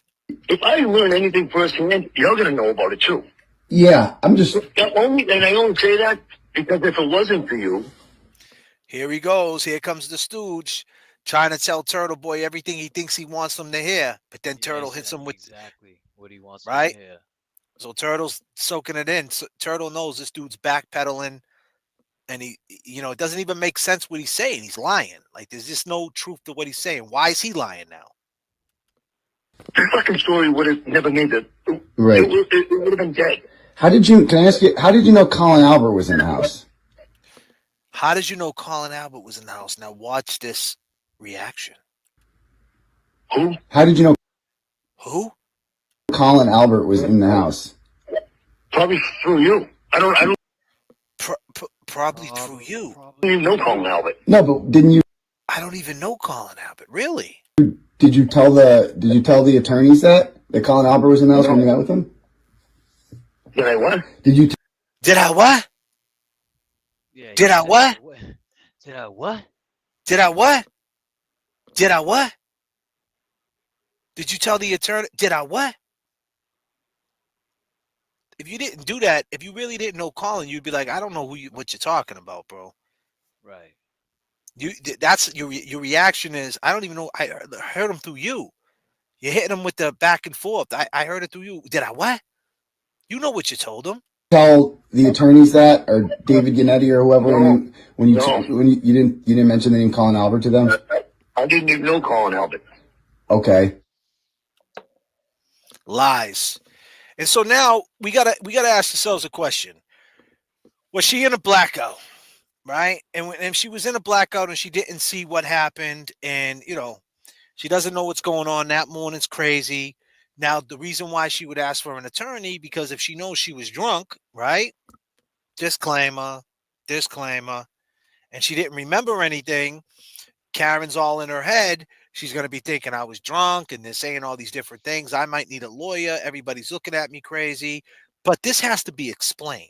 So which means is if she got on the stand, she would have to incriminate herself. So she's in a catch-22. So are we going to use these sound bites, these ones right here, how they line them up?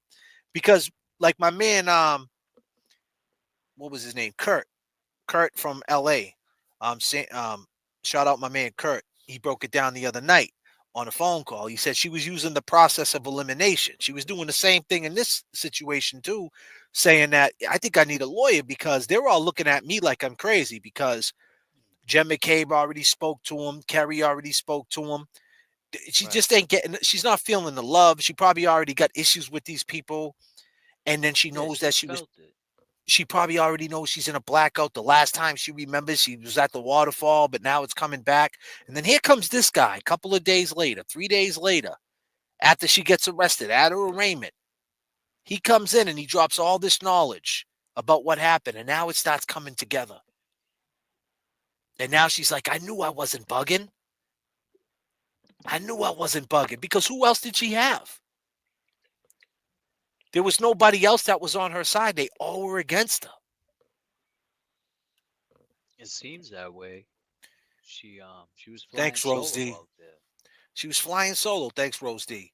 So when this guy said it, she didn't take this. Listen, she didn't just take this guy's information and say, "Oh, that's the ticket. We're just gonna make this conspiracy. Let's hit up Turtle Boy." No, she knows at that particular point.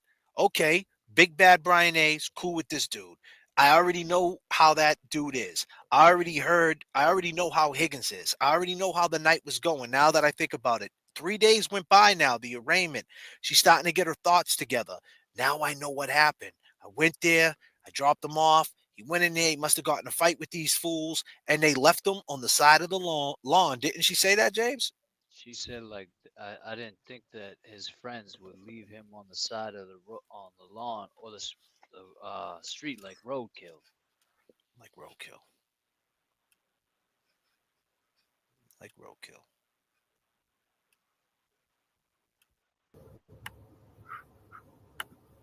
Can you hear me, James? Yeah, I can hear you perfect. What's this one? Yeah, let me just set up this. Gene Hallett says, "I'm a baby." Hold up. Thank you, Jeannie. I'm a baby boomer and I love your music, JFK. How do I purchase your album? You guys are my favorite decorated dudes. Keep The link is spreading in the the news. the link is in Put the a link. bio, and it's also pinned. It's pinned. That's up top, right? Bandcamp. Yeah, Yep. it's right at the top. It's And pinned, thank and it's you. also she can go in the bio and get it. Thank you so much. Yeah, I know, right? Where's the ring camera? SH said, "Where's the ring camera video of Bill and Karen at her car when they went back I mean, to this the dude house?" Scanlon can make this dude Scanlon. If he did the right thing, man, she would have a good witness in the case. Yeah, I know. I mean, I just don't understand what made him. I guess you know he just didn't want smoke, maybe. But like he said it himself. Those were his words. I don't want to see an innocent woman go to jail. He said it, but that's what he said, right, cuz? But here's the bottom line. He knew exactly what happened with the situation. He knew, and he knows exactly what type of time Brian A's on. Somebody told him, a cop buddy in town, man, when they found him, his eyeballs were popped out of his head. He was beat up. Word has it that the kid Brian Higgins, you know what I mean? He was beat up. He was with the dude Brian Higgins, his buddy. Whatever type of rep Brian Higgins got, we learned that Brian Higgins shot someone in the head, right? We learned that too. Yeah, we learned that. I learned that today. So that's wild, man. Just fired up. He just I knows gotta. that's something that they would do, right? I mean, shit. A lot of these people, even some some people that shit. I'll speak for myself. Sometimes I think like, man, I hope these people don't take this shit personal. Like some of these people in the chat that are on, like the pleblands that don't want to listen to reason. They just want to hear one side and that's it. They just want to hear their right. I hope he doesn't take it personal because this guy has a high standard, high ranking member. He's not just a cop. He can travel anywhere. He can go to Florida and find you. He can go to Boston, New York, wherever. He's an ATF agent. I don't need nobody like that messing up my life. But I can see why someone like Scanlon, especially if he knows him, didn't he Well, he say would be he? the rat. Yeah, he would be known as the rat. But I mean, he put Now look at this himself for a in that second. position. Look at this.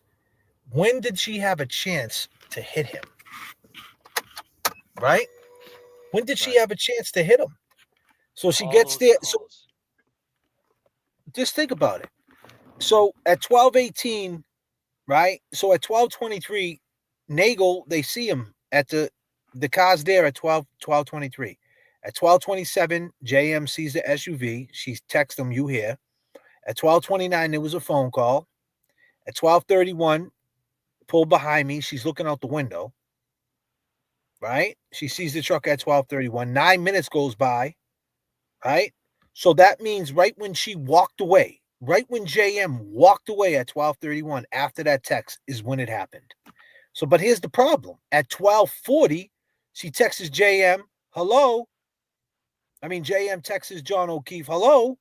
And she says she sees an SUV and it moved. And that would mean John O's body's out there. Right. So you didn't see, so you seen the SUV, but you didn't see the body because at 9 minutes went by. So 12:36, she was already home. So how didn't you see the body? Then 12:41, it's deleted. 12:41, it's deleted. Then you text him, where are you? You're looking out the window again. You're looking out the window. You're looking for him. You did not see him. So the question is, how did you do this? How did she hit him? And then Nagel pulled up and he said that he looked and John, there was nobody in the car. So where was John? Inside the house. That's the bottom line. So there's no way this shit just happened and it just like she hit him and she peeled off and he landed there and no one seen him. Like it didn't happen. And then 42 pieces of tail light. You're not seeing 42 pieces of broken tail light, a shoe on the ground. You're not seeing none of this shit. There wasn't that much snow yet. Hell no. You know, and even if so, you like you said, one live, you'd be stepping on that. You know. Yeah, look at the timeline, people. Just look at it. What else? What else? It's so much like it's all laid out there from 12:30, from 12. It's all laid out. 12:18. Yeah, there's no time. Where's the At time? 12:23, Nagel's looking at the SUV, and when he drives past her, he said he's seen her with the thing on. And so did other people testify that they seen her, but they didn't see him. Where was he? Keep in mind, at 12:20, he got a text by Higgins saying, you coming here. Now, we talk about on site. Obviously, it was on site to the point where he's like, I'm going up in there to see what's going on. And someone said, hey, let's go downstairs to the dungeon. How did that happen? Phone lines are open, people. Talk downstairs. Talk this out downstairs, guys. Don't, Yeah. They're about to bring the cake. What Jeep did you see? That's the thing. That's where they messed up. Last trial, they didn't bring Jen McKay back on the stand. This time, they're going to ask her that question. What Jeep did you see? A truck did you see? SUV at 12:40. You said you seen a Jeep. It couldn't have been hers. They can't lie. They can't go back off what they said. No. But it's like, man, now they have all this other more time to get this story straight, present it a little more convincing instead of being so fucking dramatic. Like Jen McKay just being so dramatic in there. They got time. But the fact is, Jen, you said that she called you when she was in a blackout. Then you said on the 911 call, they said he got out the truck. And then to combat that, you said the reason why you said that because she told you that. Right. So what is it? Now, when you get her on the stand, that's it. Everybody's saying she's a victim. Well, what is it? Is she in a blackout or is she not in a blackout? And then you got to think that she was in a blackout because when Scanlon came through the day she got arrested and she was being arraigned, the day that Karen Reed looked like this, and she was on TV all through Boston and everybody was watching it, Steve Scanlon was watching it, and he knows 34 Fairview. Indicated that she had met with the victim at the C.F. McCarthy's bar in Canton at approximately 9 p.m. on the 29th. When Steve Scanlon was watching this on TV, where did this happen at, he said? Where did this happen? 34 Fairview, Brian A's house. What? Who was he with? The kid Higgins. And who's this dude, John, that died? He's a cop? Yeah, he's a cop. He was cool with the dude Pat. Best friends with Pat. There was what? Man, what happened to him? I don't know. Call Joey at the station. Joey, what was the injuries? It didn't look like he had black eyes. He was beat up, and there was dog bites on his arm. And yeah, man, it looks like they just left him out there. Yep, that's something he would do. Oh man, this poor girl's getting set up. Problem is, Turtle Boy jumped in the picture. Shit hit the internet, spread like wildfire. You don't want to be the rat. You don't want to be in the movie Steve Scanlon, do you? As the rat, you don't want to be on the stand. You're the problem, Scanlon. You're scandalous. That's what you were watching.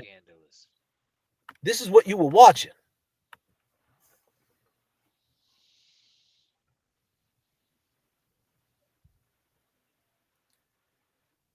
This is what you were watching, wasn't it? Yeah.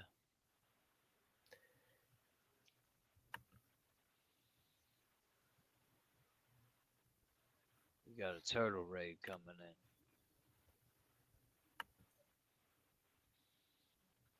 What's up, everybody? If you're just joining us, talking about Scanlon, how scandalous he is. Talking about a lot. We're talking about sound bites. Sound bites. The timeline. It's just like, where was the room for that to happen? With all those phone calls going off and people looking out windows and people coming out and people driving by. Nobody saw John. Come on, man. It's impossible. It's impossible. Look at the timeline. Run through it again, James.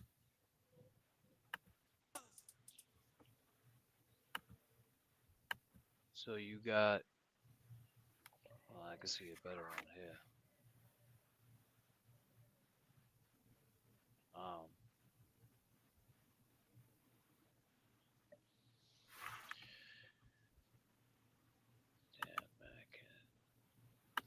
So 12:14, Jen McCabe calls John O to give him directions. But keep in mind, John O, he texts Jen, right?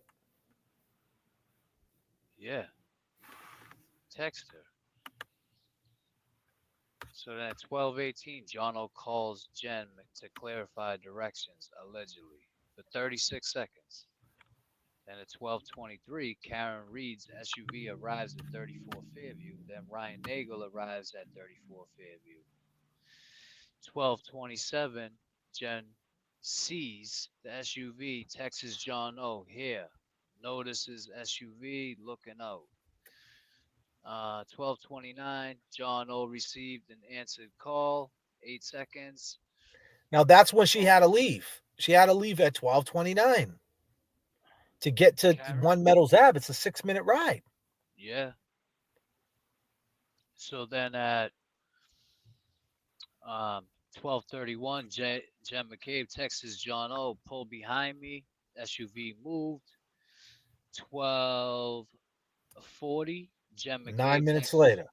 Yep, John O, hello, SUV moved. 12:41, John O, missed call. 12:41, John O, missed call from Jen McCabe again. 12:42, Jen McCabe texts John O, where are you? 12:49, John O, missed call from Jen McCabe.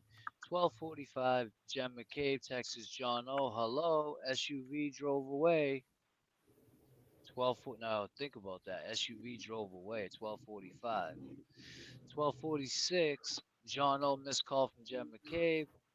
I can't see the because the numbers are there, but yeah, it's all missed calls after that, and they're all deleted. It's all missed calls. I mean, point is, in that all that time frame, how did nobody notice Officer John O'Keefe, laying on the front lawn? Because he wasn't there. That's why. Now, I don't think the text came in with Higgins. The question is, why did Jen McCabe call John back when he texted her, what's the address? 44 seconds, they talked about an address for a 5-minute ride, James? I know. For a 5-minute ride? Does that make any sense? For a 5-minute ride, they text him? For a 5-minute ride. And then he hung up with her, and then he called her back and talked again for another 36 seconds. I mean, I think at that point, there Now was keep in mind, already 1223. Karen Reed SUV arrives at 34 Fairview. Then Ryan Nagel arrives at 34 Fairview. He sees her at 1223. So you mean to tell me 1231, right after she said, pull behind me while looking out the window, right? That's when, bang, she hits John O'Keefe. Because John O'Keefe's phone, allegedly, there was no more movement after 1232. So that's when it happened. Right then. But 9 minutes later, she looks out the window at 1240. JM texts John O. But she said hello. She said she's seen an SUV move. Well, how did you see an SUV when the SUV was gone? And if he got hit by another car, let's just say, I'm just saying, something else happened. Fucking Superman came from the sky and hit him with a left. You still didn't see him?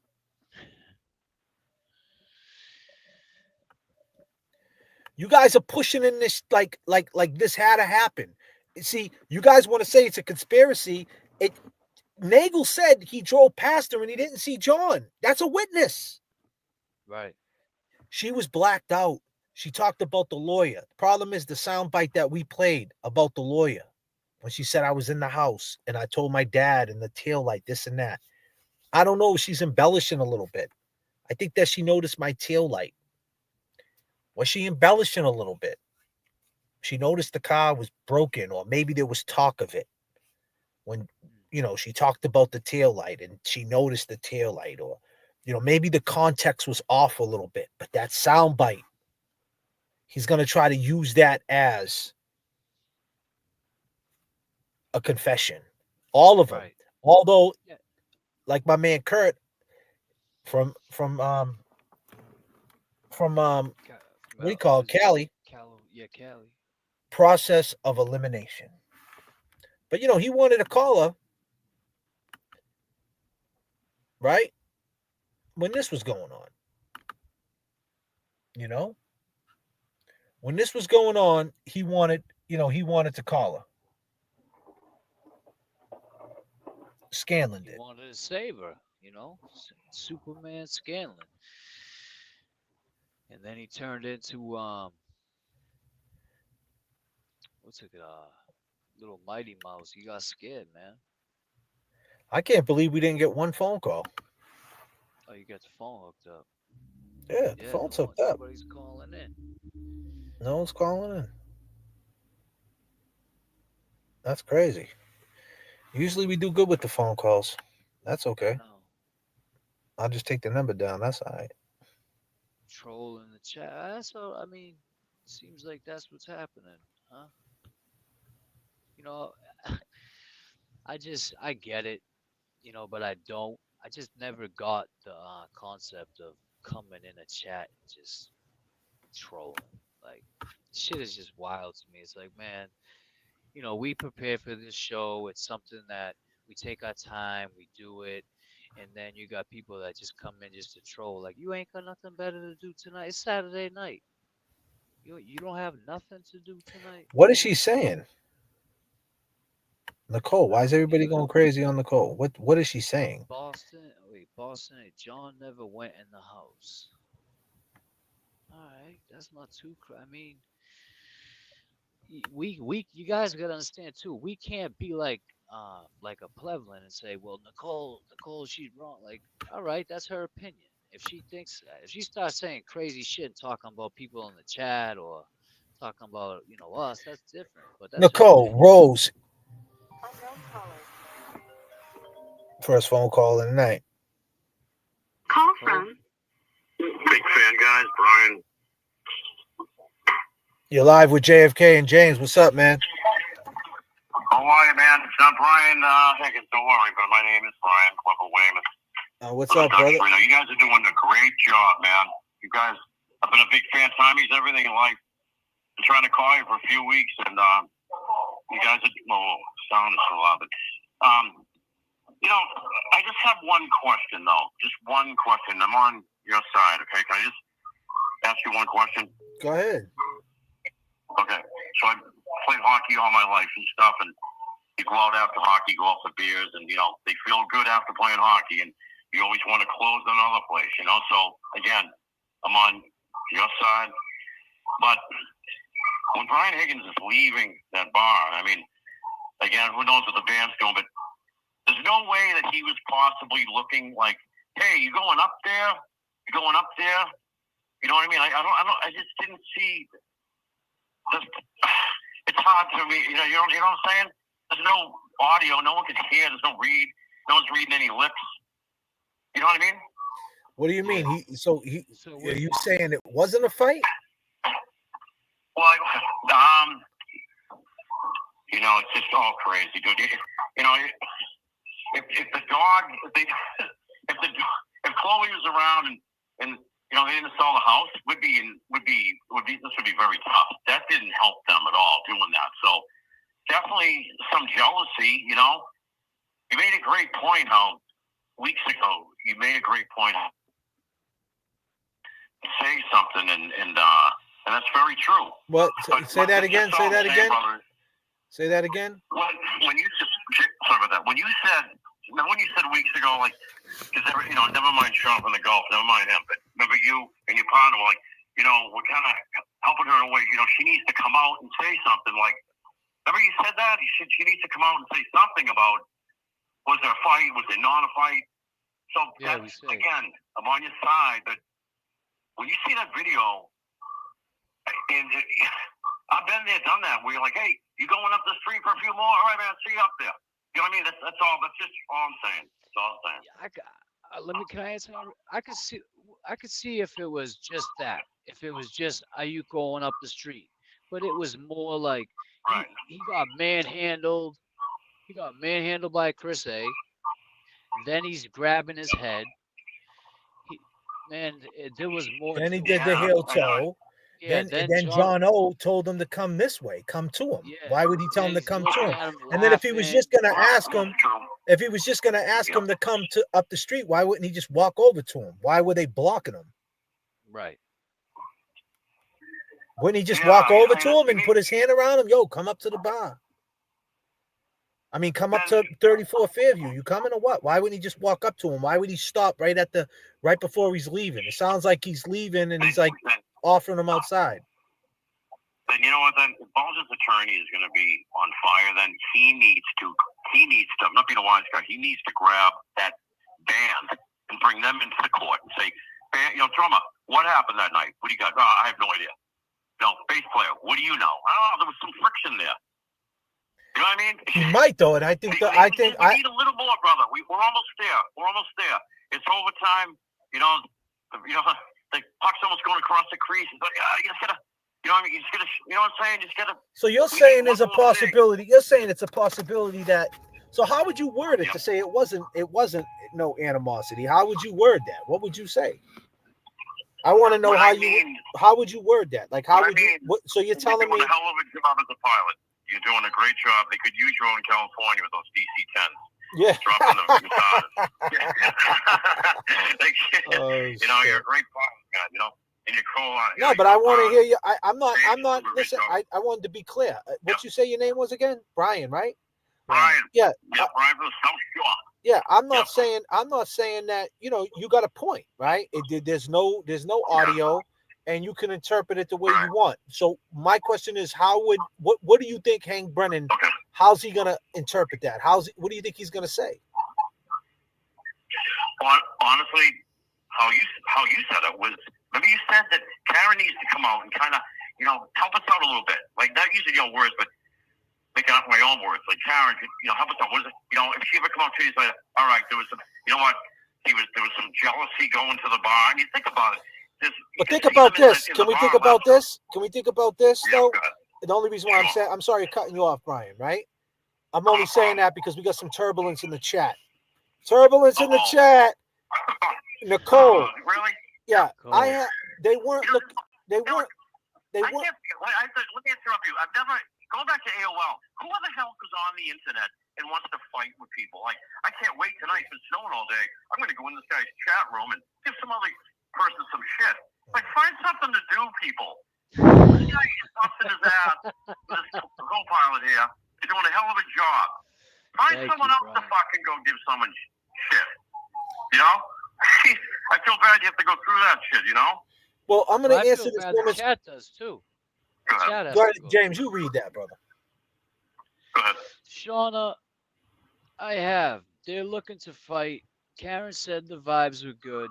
The guys were horsing around. So, well, go ahead, James. The only problem with that is Karen did say that everything was fine. That's my only problem. But Karen's head was turned. Jay, you sound like you're on the. You sound like you're on the wingtip. I can hear you. I know what you're saying. You got to get back in that co-pilot seat and do the weather and stuff. You're a specialist at that. I know you're right. With the good feeling, that's what I mean. The good vibrations a little bit. Like, look at these two. You know, how could something happen? Look at them at the last call, all over each other. So I was trying to get out to you. That's all. And you know, this is serious. You know, things are gonna be different. Second trial.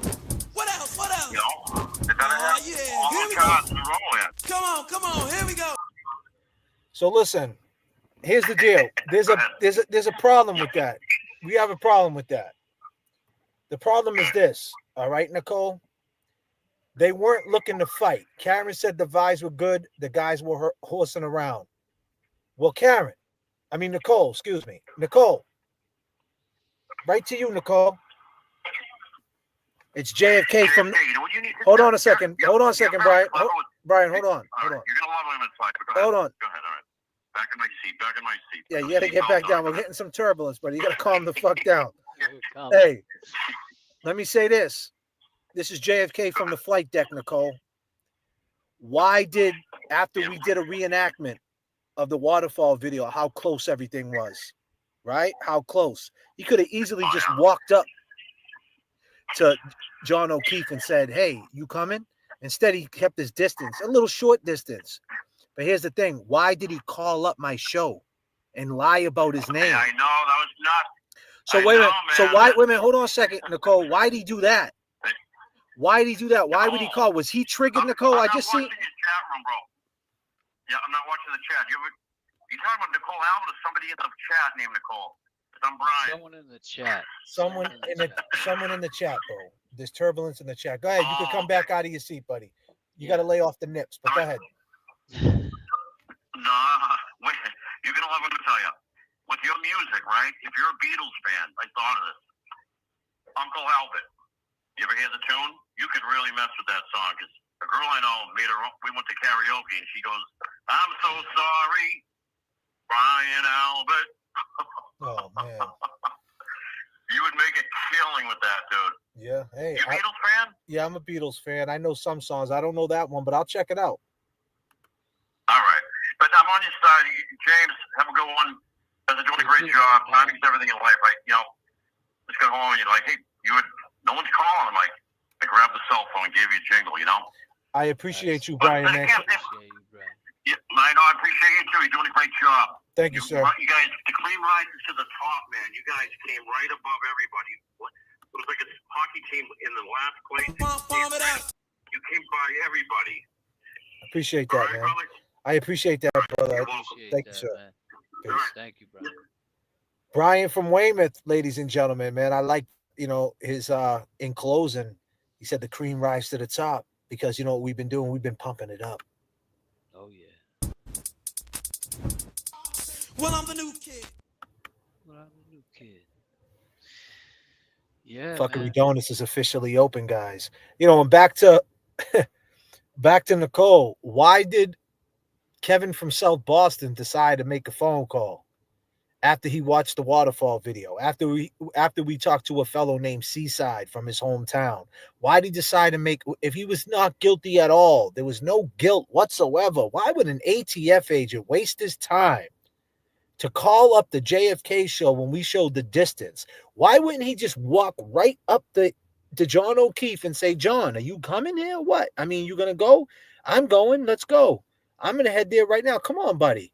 Why did he keep his distance? Why did Chris A grab his arm and say, nah, you can't do that here? It wasn't that far apart. You're acting like it was farther apart. When we showed the distance, that's what triggered Higgins, because that's what they're going to run off, the distance. If you really wanted John O'Keefe to come, you would have just easily walked up to him and said, are you coming?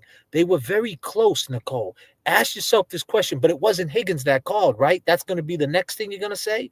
Oh, it wasn't Higgins, it was fake. Well, if it was fake, why haven't we got any more phone calls by the fake Kevin from South Boston?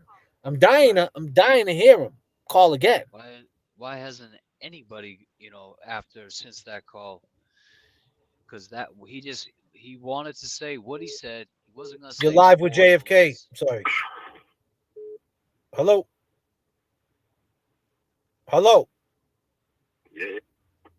You're live with J.F.K. and James Jackson.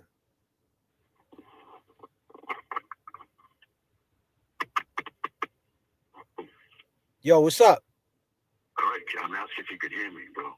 I can hear you, man. What's up? All right. I was just checking. I'm just a couple things to touch on because I think you guys are missing a couple things. All right, so Brennan's making a big deal about that phone call when she called her father, right? At like what 1:30 was it? Yeah, she called the father at 1:30 or something like that. Yeah. Right. So he's saying that's weird because like, why would a 40-year-old woman call her father at that? Now, I know why she called, but do you guys know? Nah. It's obvious, but why is it obvious? Go ahead. It's very right. You got to think Karen's mindset, right? She thinks, the John and Karen show's over, bro. So it's like she's either driving up because John ain't coming home with flowers, bro. Let's be honest. If he's coming home, he ain't coming home with flowers, bro. He's coming home with that eviction notice. We all know that.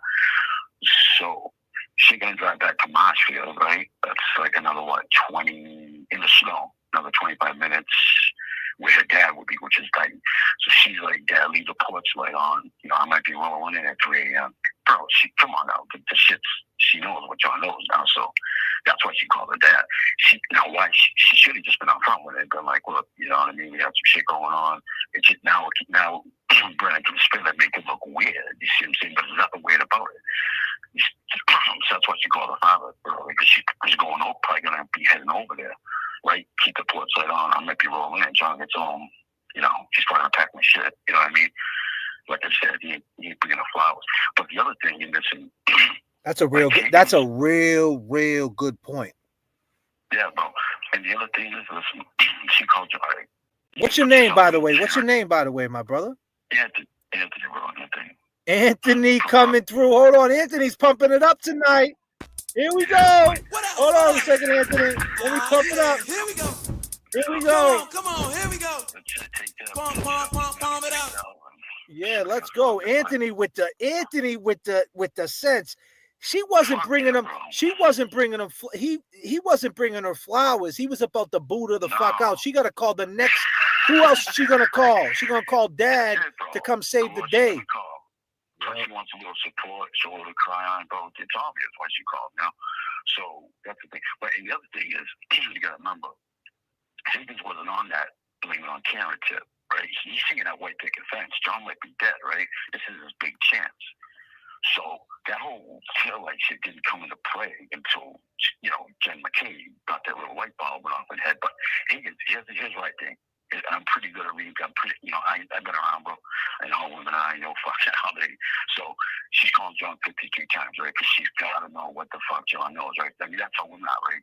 She was pacing. I guarantee she didn't get a wink of sleep, right? Because she thinks John, she thinks John is talking to Higgins and Higgins is throwing her all underneath the bus. She's got to find out what he knows, but like, where, you know what I mean? Saying women do this, and she incessantly calls him. That's normal. So. Now, but here's the thing. Well, I believe at some point when she couldn't get over John, right, she had to find out. Now, maybe Higgins didn't answer the feet, but I guarantee you Karen called Higgins, right? That's where she got the Plow thing. You got to remember, she was mentioning Plow. Guaranteed she said, look, I don't know. He must have walked home. Maybe got hit by Plow. That's where she got that Plow thing, bro. And that's why she was freaking out. She got it from who? She got it from who? Higgins, bro. Higgins. So you think she talked to Higgins? Absolutely. Bro, you ain't going to call John 53 times. Can't get no info and not going to go up right Higgins. Go, what the fuck? Hold on a minute. We got turbulence in the chat, James. We got turbulence. Hold on. He's talking the same language as us. Hold on a minute. I got to pump it up. Anthony. You got to calm down, brother, for a second. Come on. Here we go. What else? What else? Yeah, here we go. Come on, here we go. Pump it up. Yeah. He almost had the real deal, bro.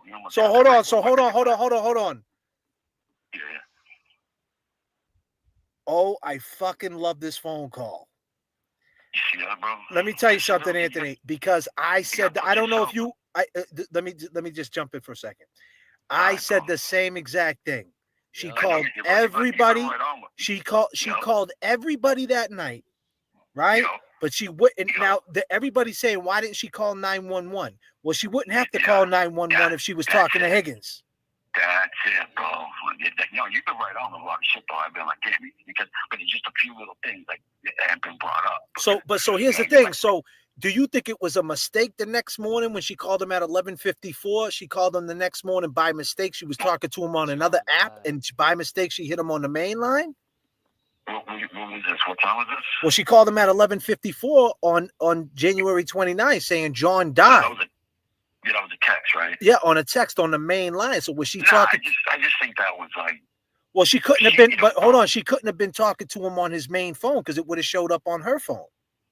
Nah, bro, you think they're gonna put that out there? You think the Commonwealth's gonna bring that? We can't get into the conspiracy, man. We can't get into that because if it was on Karen's phone, it would have been there. They couldn't hide it. So who had Karen's phone, bro? Yeah, but the text would have been there. So, but I'm saying that she could have easily texted. He's an ATF agent. That dude probably got 9 different places you could get a hold of him.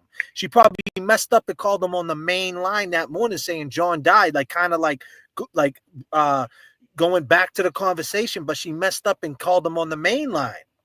Could have been, yeah, could have been. Because you're saying that. Let's look at it this way. He didn't say nothing after that. They just never said nothing ever again. That's what I'm saying. There was like. Hold on a minute.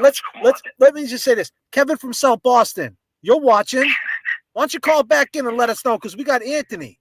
Anthony knows what's up. He thinks the same thing. The reason why she didn't call 911 is because she was already talking to a cop. That's it, bro. Already talking to a cop. What's she gonna do? She's in a conundrum now, bro. Like, you know what I'm saying? Like. So that's why she was so frantic, bro. She can't, you know what I mean? She got the heads up, like, oh shit, you know what I mean? Like they can just say, I don't know, he walked him. I don't know, maybe got hit by a car. That's why she was canvassing, bro. Yeah, but then she said he got another thing is too, Anthony. I think who put in her head that he went to the girlfriend's house. He turned around and said, I don't know where the fuck he went. Maybe he's pissed at you, and he went to his other girl's house. Yeah, bro, because he's trying to fucking get her to fucking. And you know what I was thinking about? You know that pervert comment, though? That's why she was calling her pervert. Oh, yeah, I found some inside shit on John. Like, yeah, it's something about kids. I know he works a sex thing, but he probably was like, you know what I mean? He's probably doing everything to try to get her to fucking, like, you know what I mean? That's what I think with a little pervert comment. It didn't make sense. So that's why I'm thinking, like, maybe he was feeding her some bullshit, right? You know, tell us some lies. You know what I mean? But, so, you know, come on, here we go. So, yeah, that whole killing, like, then he kind of had to go with it. He kind of had to go with it, right? He's kind of out of the picture at that point. Brian H. They were going with that because now they had something. Right now they could, like, you know what I'm saying? But that's what I mean. I believe, you know, he eventually, that Karen called, he eventually answered, and he was like trying to, you know, play it like, you know, this is a big chance, but you got to remember, this is this big shot chunk of the debt, right? He's in, right? Yeah. He's in, but like, you know what I'm saying? So, but he, you know, eventually he had to go with the flow, you know what I'm saying? Because at that point, it took on its own entity, you know what I mean? It was its own thing, but yeah, a lot of that shit, and if I had more, I'm probably forgetting a ton of it. Hey, man, you did a great job, Anthony. You call back anytime, my man, all right? All right, brother. You guys do your man. All right, man. Peace and love, my brother. Peace. All right, land safe. Land that shit safe tonight, bro. Absolutely, brother. One. All right, brother. All right. Anthony, ladies and gentlemen. Yes. We got, I'm trying to see, that Karen needs to come clean. Botched investigations. Come clean. About what? What happened in the bar? That's what I would say. But remember what we said to that, Jay. Her back was turned. Yeah. So she can easily just say. Back off. What's up, Mike? Hey, J.F.K. James. How's it going, my main man? How's things going? We're doing all right, man. Do you got them polos we asked for? I'm working on them. Trust me. As I say, I'm also going to be repping you up in the Kittery area to demand that all stores. Make sure they don't have the ink tags on them. Yeah, we don't want the ink tags, Mikey. Absolutely not. That would be like that. That would be the equivalent of giving a child a toy they wanted all year. Hold on a second. But not providing the bet. Okay. Hold on a second, Mikey, right? Because someone just asked me something. Liz Cole Baker said we need JFK to break down what Anthony said. What Anthony said was, he said that the reason why she called her dad, because at that point she knew that whatever's going on with her and John's in the house talking to Higgins. Higgins is going to throw her under the bus. We met up. She came to my house. I went to the bar with her. When we were watching a Patriots game that time and you were looking at us funny, I was texting your girl. He's going to throw her under the bus. So she knows at that point when she's not getting a hold of John in that 35-minute window, she gets there 12:36, 1:30, she calls her dad, whatever, 45 minutes, a half hour, an hour, whatever it was, right? She's bugging out. So she calls her dad because she knows at that point she's got to get to the closest area. So she's going to go to Marshfield with her dad, and she's going to call dad like, this dude's going to come home, throw all my shit out. I'm coming to you. He's going to find out everything about me. And he also said that she probably was talking to Higgins in between this. She called everybody. She's calling her 54 times. You don't think she's going to call Higgins and be like, Higgins, I really liked you. You know, what did you tell John? And Higgins is probably like, I didn't tell him nothing. I left at 1 o'clock. I don't even know where he is. Maybe he left. Maybe he went to his girl's house. Well, shit, you sure he didn't get hit by a plow? He's putting all stuff in her head. Now, it would have been on her phone, right? That she called Higgins, but it wasn't on her phone. So were they calling on another app that morning at 11:54 a.m.? Was that a messed up text? People keep saying she never called 911. Well, she wouldn't call 911 and be that frantic if she was talking to a cop. So these are the different things you could think. This pure speculation, disclaimer, but it's a really great point that he brought up, that she called up her dad because she knew he wasn't coming home with flowers. And that's basically what Anthony said. Go ahead, Mike. You got the floor. Take it away. Okay, no problem. Great assessment there. Couldn't agree with you more. Yeah, Higgins is a sly one. He's like a fox. But quickly, I was just saying, I think James should make sure that the ink tags had on them. Giving someone clothing with ink tags on them, that would be worse than giving a child toys for Christmas that the parents forgot to buy the batteries for. Right. Indeed. So anyways, couple of things. I don't know if you've been following on Twitter. There's all kinds of turmoil going on about some GoFundMe or Give Send Go that's been created for Lindsay Gattani. And Grant Smith Ellis is in on it, and some woman that goes by Jagged Bostonian, and what's her name? Kate Peter. I don't know what. I'm telling you, James and JFK, this case has truly, sincerely, 100% brought out the ratchets. I'm telling you.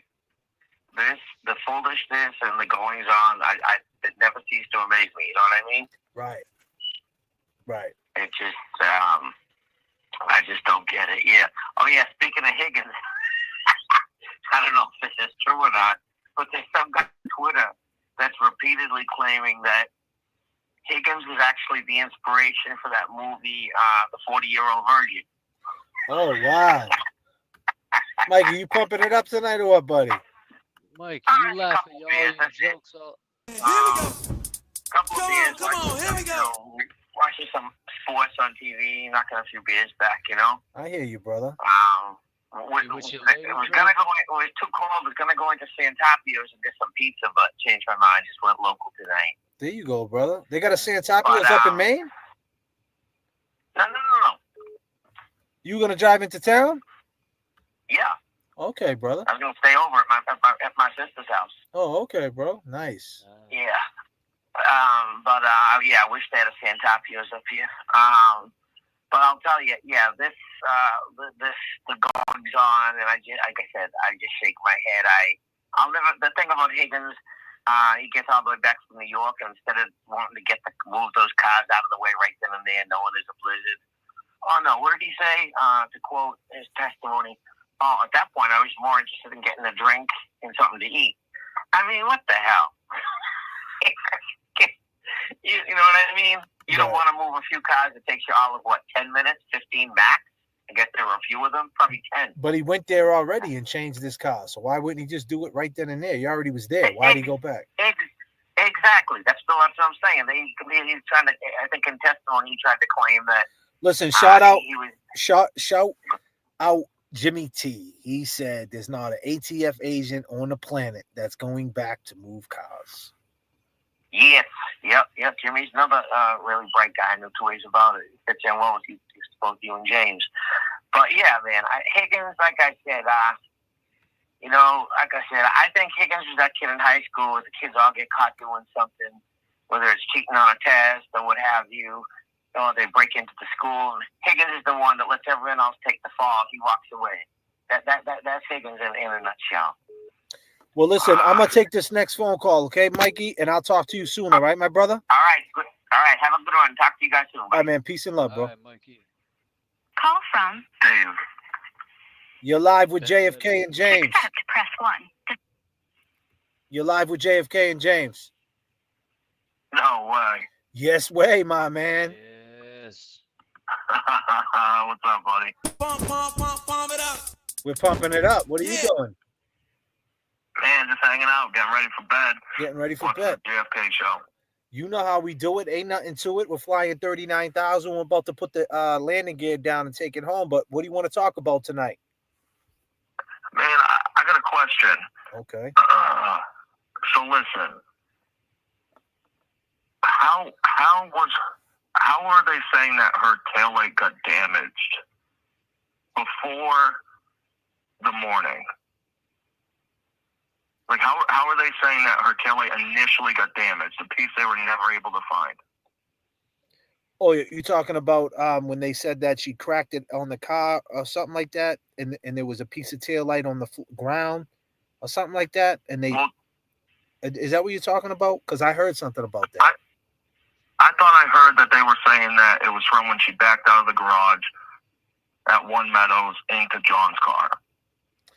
Yeah. But on the other hand, there's other people saying that it's a polycarbonate headlight or tail light that's supposed to be super duper strong and all this stuff. So how can it get cracked from capping the car? Because it's shown that she did hit the car, but they're saying that it's some strong tail light. It's so bad. I mean, I mean, me personally, I think that's suspect. I mean, I'll run with it because it is what it is. You got to have some type of defense, but that's a weak one. In the cold too, man. By the weather. That's the only thing that's got me up in the air. I want to believe that she didn't do it. Hold on a minute. Hold on a minute, Dave.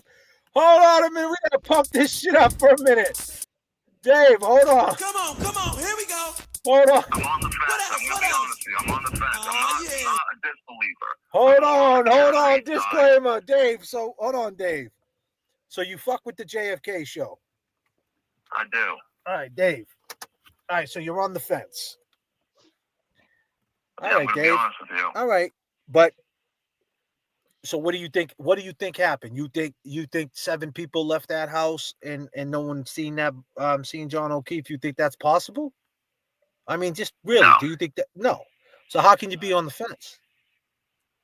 Because there's certain things that. So then you would have to doesn't believe, make sense but you to would me. have to believe 7 people left and didn't see him if you don't believe that. So what do you believe? Do you believe? Listen, man, all respect, bro. I appreciate you coming off respectful, and that's what we do here on the JFK channel. Listen, you can believe whatever you want. I totally get it, but you gotta say to yourself, the common sense. 7 people saying they were looking out the window, not 7 people saying, "Oh, we just walked out the house and we were trashed and we didn't see." No, 7 people who admitted. Well, Jen McCabe did. I was looking out the window. Maddie McCabe, I was looking out the window. No one seen anything. Nagel drove past the truck, didn't see John O'Keefe. Where was he? And then this would have to happen at 12:31. Exactly, it would have to happen at 12:31 when she said she was looking out the window at 12:40. It's like, do you believe 7 people left and didn't see his body? And then keep in mind, people are driving by. We keep forgetting that, acting like no one ever drove by that street. So no one's seen him. Well, no, the big one too that turns me a believer is the Lucky Lochran testimony. I believe him. I believed everything he said on the stand. I think he was one of the only people that told the truth on the stand, honestly. But there's a couple things that got me hanging up, man, shaking my head going, I don't know. You got to have some type of defense, though. For them saying that she cracked the tail light there is like it's possible. So why not run with it? If she's saying she don't know where to crack the tail light, I'm not saying that she's lying, but she bumped it. Fuck it, I cracked it there. She's not going to say she took the corner and she was trashed and she spun out and hit 3 cars, because then she would be admitting that she was trashed and she left the scene of an accident. So what's it going to be? You either left the scene of an accident or you bumped into it at John's garage. I don't know. I mean, you know what could have happened. Sorry to cut you off. Well, he said what happened to that missing piece when she did back up and hit John, and it was cold out. It could have cracked, and then when she left the driveway, she could have hit a bump or a pothole, and it could have fell off. Who knows? Good point. I think you're talking about more of the lines. You watch Plevlin, bro, Dave? No, I can't. Well, here's the thing. The guy Plevlin said that a piece, I forget what he said, but a piece of something fell off and they didn't find that piece. Is that what you're alluding to?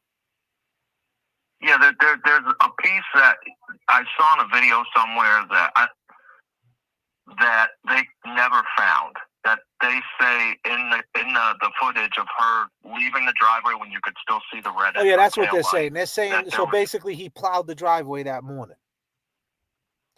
Right? Okay. And like, where is it? I don't know where it is. I mean, 42 pieces. It cracked in 42 pieces though in front of John's, in front of the house, and no one's seen 42 pieces of taillight on that. Have you been by there? No, I have not. I mean, I could just tell you to go by there, man, and just tell me if you would think you would see something on it. If you looked out there, would you see something? I mean, that's all the stuff that makes me believe it. That's all the stuff that makes me pro Karen Reed. Listen, there could be something they're throwing in the mix because they have to throw something in the mix. I don't know. I mean, I'm not really too big on the backing up thing. I'm going to be real with you. I'm not too big on that because we've seen it with our own eyes. We've seen her bump into it. She didn't get shook. And James said something earlier too. What were you saying, James? She didn't get out or check anything, or she didn't even have a reaction to it. Yeah.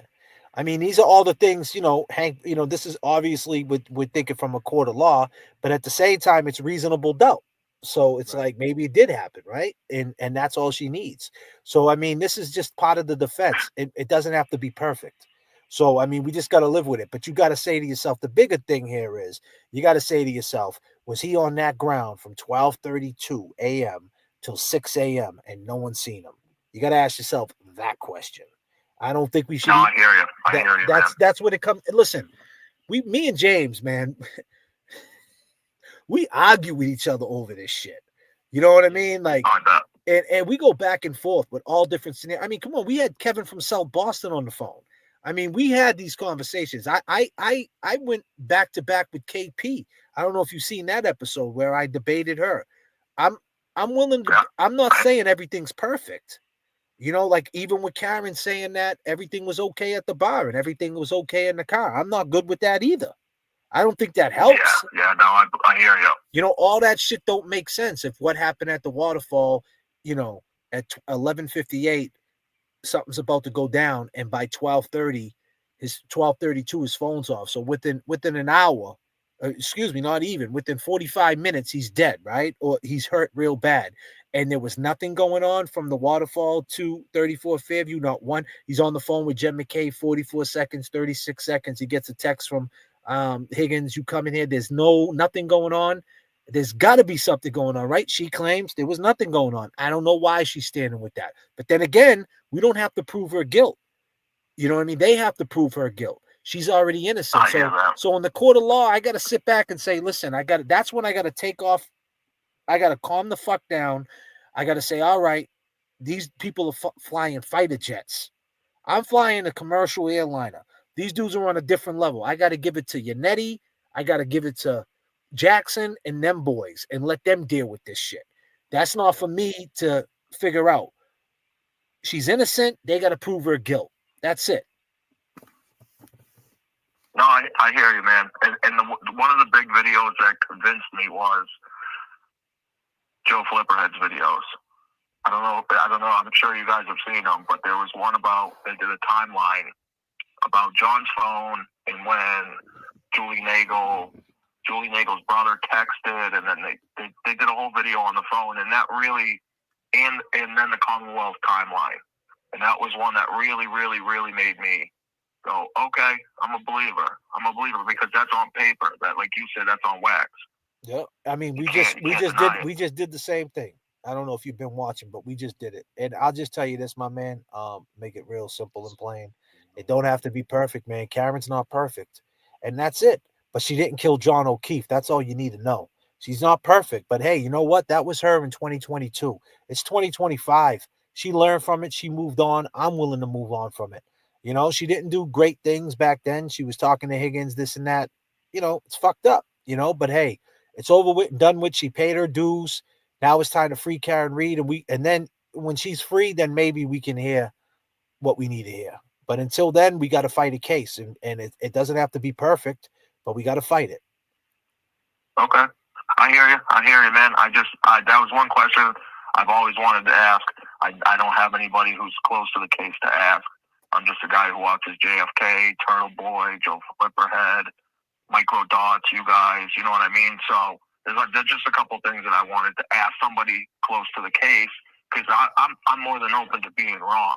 You know what I mean? And it could come from, so ain't we. It could come from something deep inside of not wanting to be wrong. So I play both sides of the fence type of thing. You know what I mean? So I just needed somebody to tell me a lot of the things you just told me, and I appreciate that. Yeah, man. I mean, it's just reality. We're human beings, man. And that's the problem. Problem is, I fought with the other side. Like we got Nicole in our chat running her mouth about buying engineers and all this other shit. Okay, fine. That's still not the common sense that people are lying. She's deleted messages. ATF agents got lawyers on the stand. ATF agents are throwing up their hands at 11:58. There's butt dials at 2 a.m. And then an ATF agent, Nicole, you still haven't answered the question. He called up the J.F.K. show and lied about his name. Why? Why wouldn't you just call up and do what Dave did right now and say, this is me. It's Higgins. You guys are bugging. Why wouldn't you just say that? And here's another thing. Why ain't any of them on social media? They're letting it to KP. And that's who they teamed up with? Felons? People with probation surrenders? You got to scumbags got to team up with scumbags. Yeah. Go ahead, James. Talk to Dave real quick, James. No, I'm just saying, Dave. So that's who they have. KP is right. That's who's representing justice for Officer John O'Keefe. A woman like her, or you want whatever you want to call a woman, female like her. I just think that they need to find somebody that's looking at it logically. She's just looking at it more or less because she's angry. I think she's upset with Turtle Boy. I mean, that's don't not think. We know. No, she is. Yeah, it's more. That's mostly where it comes from, the anger with Turtle Boy, and so you can't really listen to what they say. You can't. There's no reason. There's no meeting it halfway in the middle and trying to figure this shit out. And that's what we got to do. No, I mean, I hear you guys. I've never really been a fan of the other side. I just had some questions that. But that's what you got to look at, man. They sound reasonable. They sound reasonable to me, but then I stand out loud to guys like you and talking to you guys, it now makes sense. Dude, Turtle Boy, excuse me. Sorry. John O'Keefe would be turning in his grave. It is turning in his grave right now, the way they talk about Karen. She's a psycho. She made this all up. She didn't have to make this all up. And I'll give you another thing. She didn't get indicted until June, my man. She got arrested in February on a manslaughter case, and she didn't get indicted till 120 days later. Believe me when I tell you there was a plea on the table. She could have took a plea and she would have already been almost out. No, she's a square. She would have took it. Yannetti's poetic. He would have sold it to her. Listen, you know what I mean? Believe me when I tell you. I hear you. I hear you. Listen, Dave, man, I'm going to take the next phone call, all right? Come on, here we go. I appreciate you guys. Have a great night. All right, peace and love. You too, Dave. Call from. You're live with J.F.K. and James. They hung up. Restricted. Damn it. Call back. Call back. Sorry, Dave. Dave, if you're watching, I'm sorry I rushed you off the phone. I got a restricted number. I usually. Yeah, them are always, and they called like 3 or 4 times, but then they hung up as soon as it was the time for them. They called at 12:49, 12:50. Call back on your restricted. It came through restricted. You got scared? Call back. Call back. Whoever you are. Did we get under your skin again? Under your skin again, Kevin? You pissed? Right. Why ain't any of you guys on social media? You got the chick KP. She's doing all these videos. Good editing, the whole shit, narration. Is it about John O'Keefe? It was about how good the videos edit and the narration. Is that what it's about? Is it about you, KP? How good you can narrate a video? What do you think? This is fucking Moana? You ain't Dwayne Johnson. You need to pack it the fuck up. We're pumping it up over here. Pump it up. Yeah. Well, I'm the new kid. Yeah, man. That's what it's about. It's not about nothing else. You guys are about you guys. Oh, and we're grifting. We're grifting. You too, pleb. I see you guys getting super chats all day long. And then at the end of your videos, KP, you say, if you want to support my editing skills and this and that, send me a cup of coffee. Come on, man. Stop it, will you? This is about you guys having something you're latching onto and then flipping it and saying that's what we're doing. You're just projecting. We looked Say up what? the definition of grifter, and we know exactly what it means. It's well, we did that for everybody else to know too, and what that means is it's when you paint a false narrative and you sit here and tell lies, and you get paid off for telling these lies. We're not just Yeah, and spreading you're no saying we're lies. telling lies. How are we telling lies? Nah, we're spreading awareness. Spreading awareness of what happened. We just talked to Dave. Dave's on the fence. We gave him reasons. Yeah. You're live with JFK and James Jackson. Hey, what's up, brother? It's Patrick. Hey, Patrick, what's poppin', pimp? You know how it is, man. Just chilling, you know. Can you hear me? We can hear you. Can you hear me now? Yes, sir. All right, this is just my phone. I'm where I am in the house. This Nicole girl got to call in that she's out here. You didn't get down on KP because of her opinion. You know what I mean? Unless it's KP out there, trolling. Because I want to hear her opinion. What do you call it? About what was it the caller before? Oh man, that shit's Or the one before that. It was I think it was like 2 callers back when he was talking about going out after hockey and having some beers and wanting to shut the place down. Yeah. That type of stuff does happen. But you I don't know if you guys drank at bars, but just like when we were teenagers, if something was gonna go down, we were doing a little dance about, we're gonna beat this motherfucker down. Sorry for my language.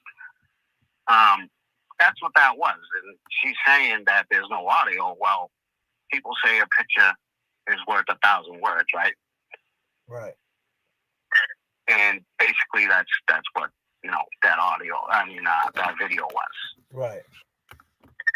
Because it's completely,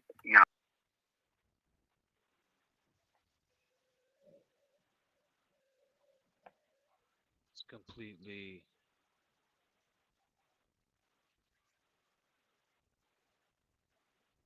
What happened? JFK left?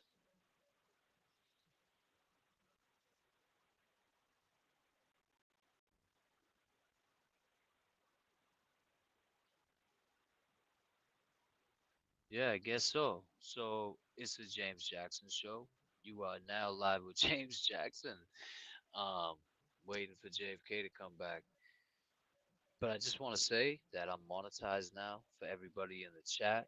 You can go over to my page. You can subscribe. I got memberships. I got super chats, and trying to get everything I can do up and running, and so I can do lives. I like to do my lives a little earlier.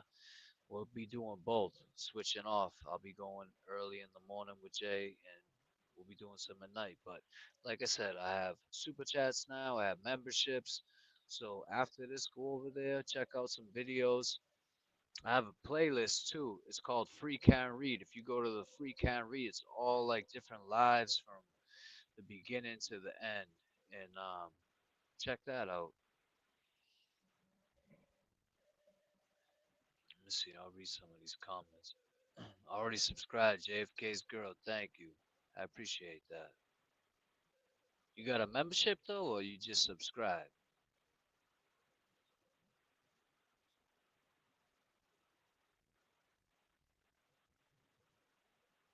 Yeah, no, Lisa, we know this reasonable though.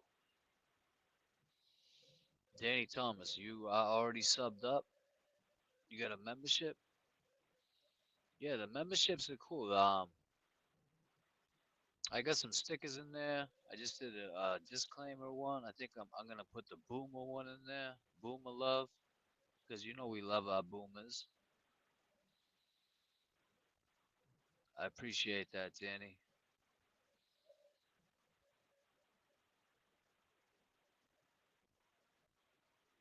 Yo. All right, Nicole, thank you. I appreciate that. All three of your phones. My Mike, listen, my audio is way too low, so I'm gonna tell you, I'm gonna give you a little gem. Go to your phone, right? There's a volume on the side, and just turn it up, and that should work. I mean, if that doesn't work, then next live I'll just have to use a different pair of headphones, but I'm pretty sure that'll work for you.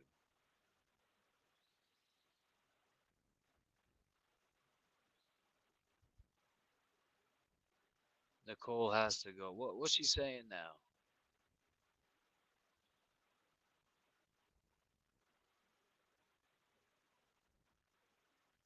Let me find Nicole's comment and put.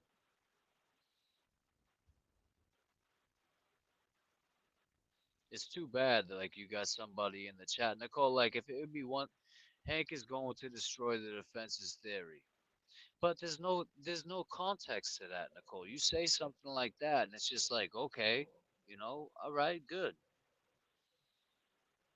Misty James, you sound low. Yeah, we've been talking about that.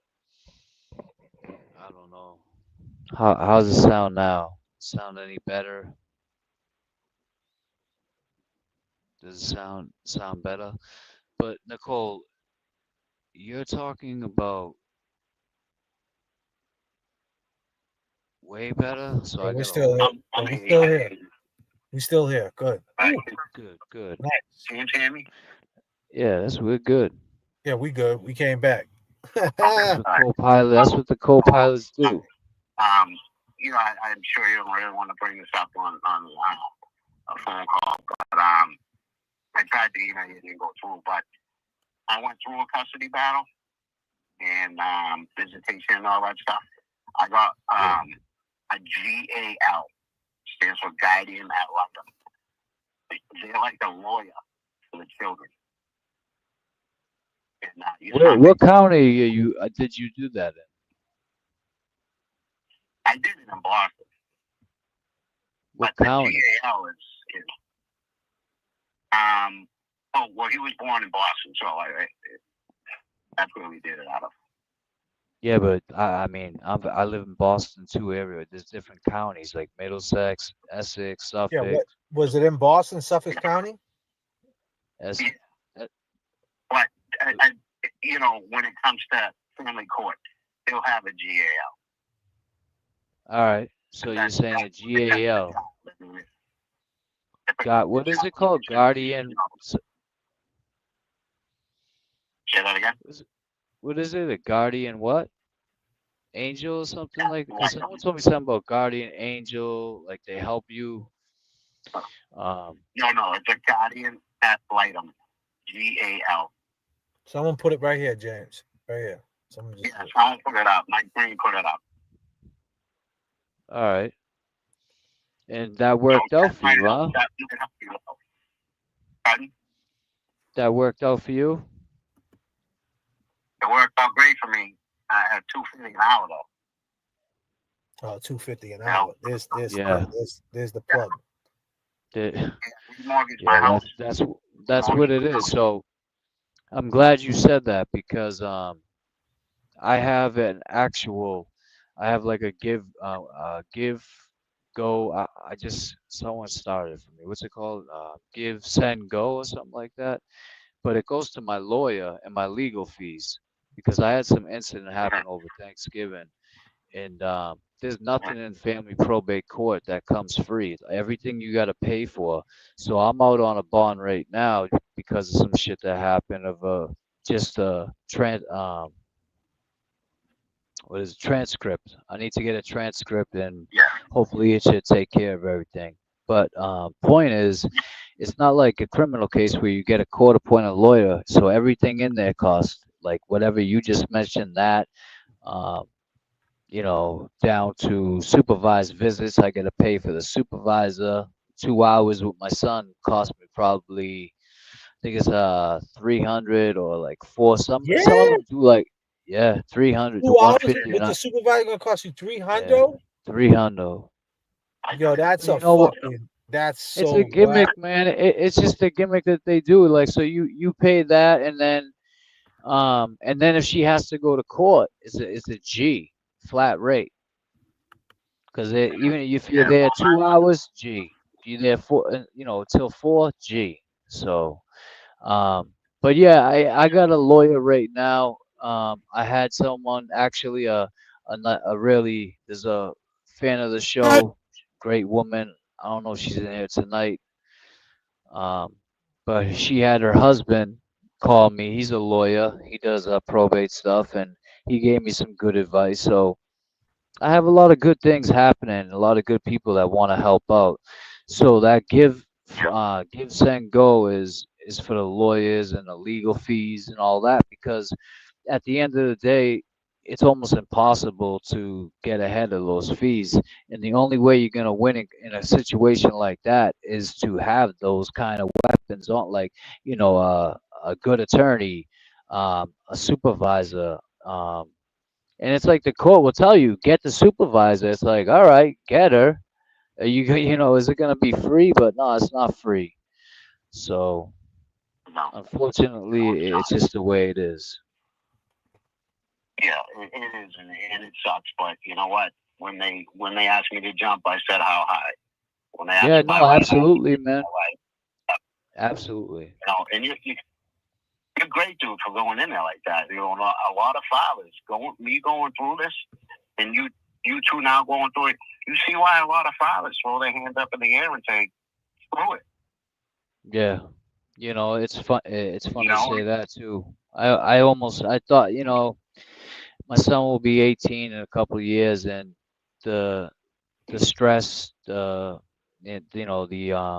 pain, the everything. It just is. It's like, is it really worth a couple more years, or should I just, wait until he's 18? But it's like, nah, man. I feel like I can't give up. My son needs me. It doesn't matter what age he is, and I feel like he needs me, and I'll never give up. That's one thing I'll never do. Yep. Exactly. Yeah. Hey, everybody, say bye to Nicole. Bye, Nicole. Nicole, have a good night. Here's your parachute. Bye. Nicole just got ejected from the plane. Yeah. She hit the wrong button. After every court date, I go in a few days later, and I would make a copy of the paperwork that was submitted into the file. It's a good idea. So you had it before it even got sent out to you? Say that again? Before it even got sent to you, you saying?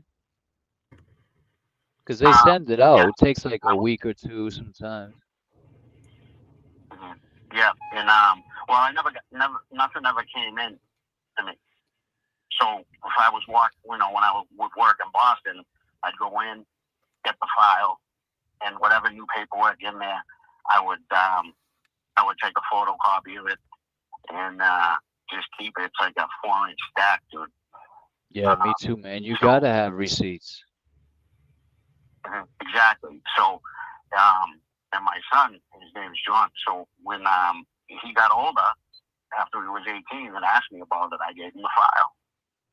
You know, I said, you're not gonna like everything, but if you want to know what's up, and you know, I never said anything bad about her. Right. So if you want to know what's up, then it's not gonna be easy to read it, but you know, and if he's 15, I've never done it, but he's 15, 16, right? Oh my lord. How old is he, James? James is sleeping. He's 16 now. Okay. Try to request if the judge or somebody will speak to him. They already did that. Did they? Yeah, and you know what? I'm actually really pissed about that because, you know, in the beginning I wasn't for that, but then I was like, you know what? Maybe it's time. Maybe it's time for my son to speak up and say what he wants. And I got to read everything that that he said, and it was heartbreaking, man, because all he kept saying was, "I just want to see my dad. I just want to be in my dad's life." And man, it was just sad, the stuff he said. And so my point is, why I got upset about it is, what's that? So I'm not trying to make you upset. No. I'm talking about why I got upset about it was because they brought him in, right? And he said everything he wanted, but then after that, they they just they never brought it back up. They never said, okay, well, he said he wants to see his dad. He said he wants to, like, they just basically let it go over their head like it was nothing. So my point was, why bring my son into a court, 16 years old? Now he's got to go through a metal detector. He knows what the probation department looks like. Now I'm thinking all that in my head. And because I know I graduated from DYS. So I grew up in the DYS system and I know what that's like. So I just didn't want my son to have to go through I mean, I know it's not like what I went through, but still it's court. It's just something that they should have. Go ahead. I'm sorry. You want him to feel protected, you know.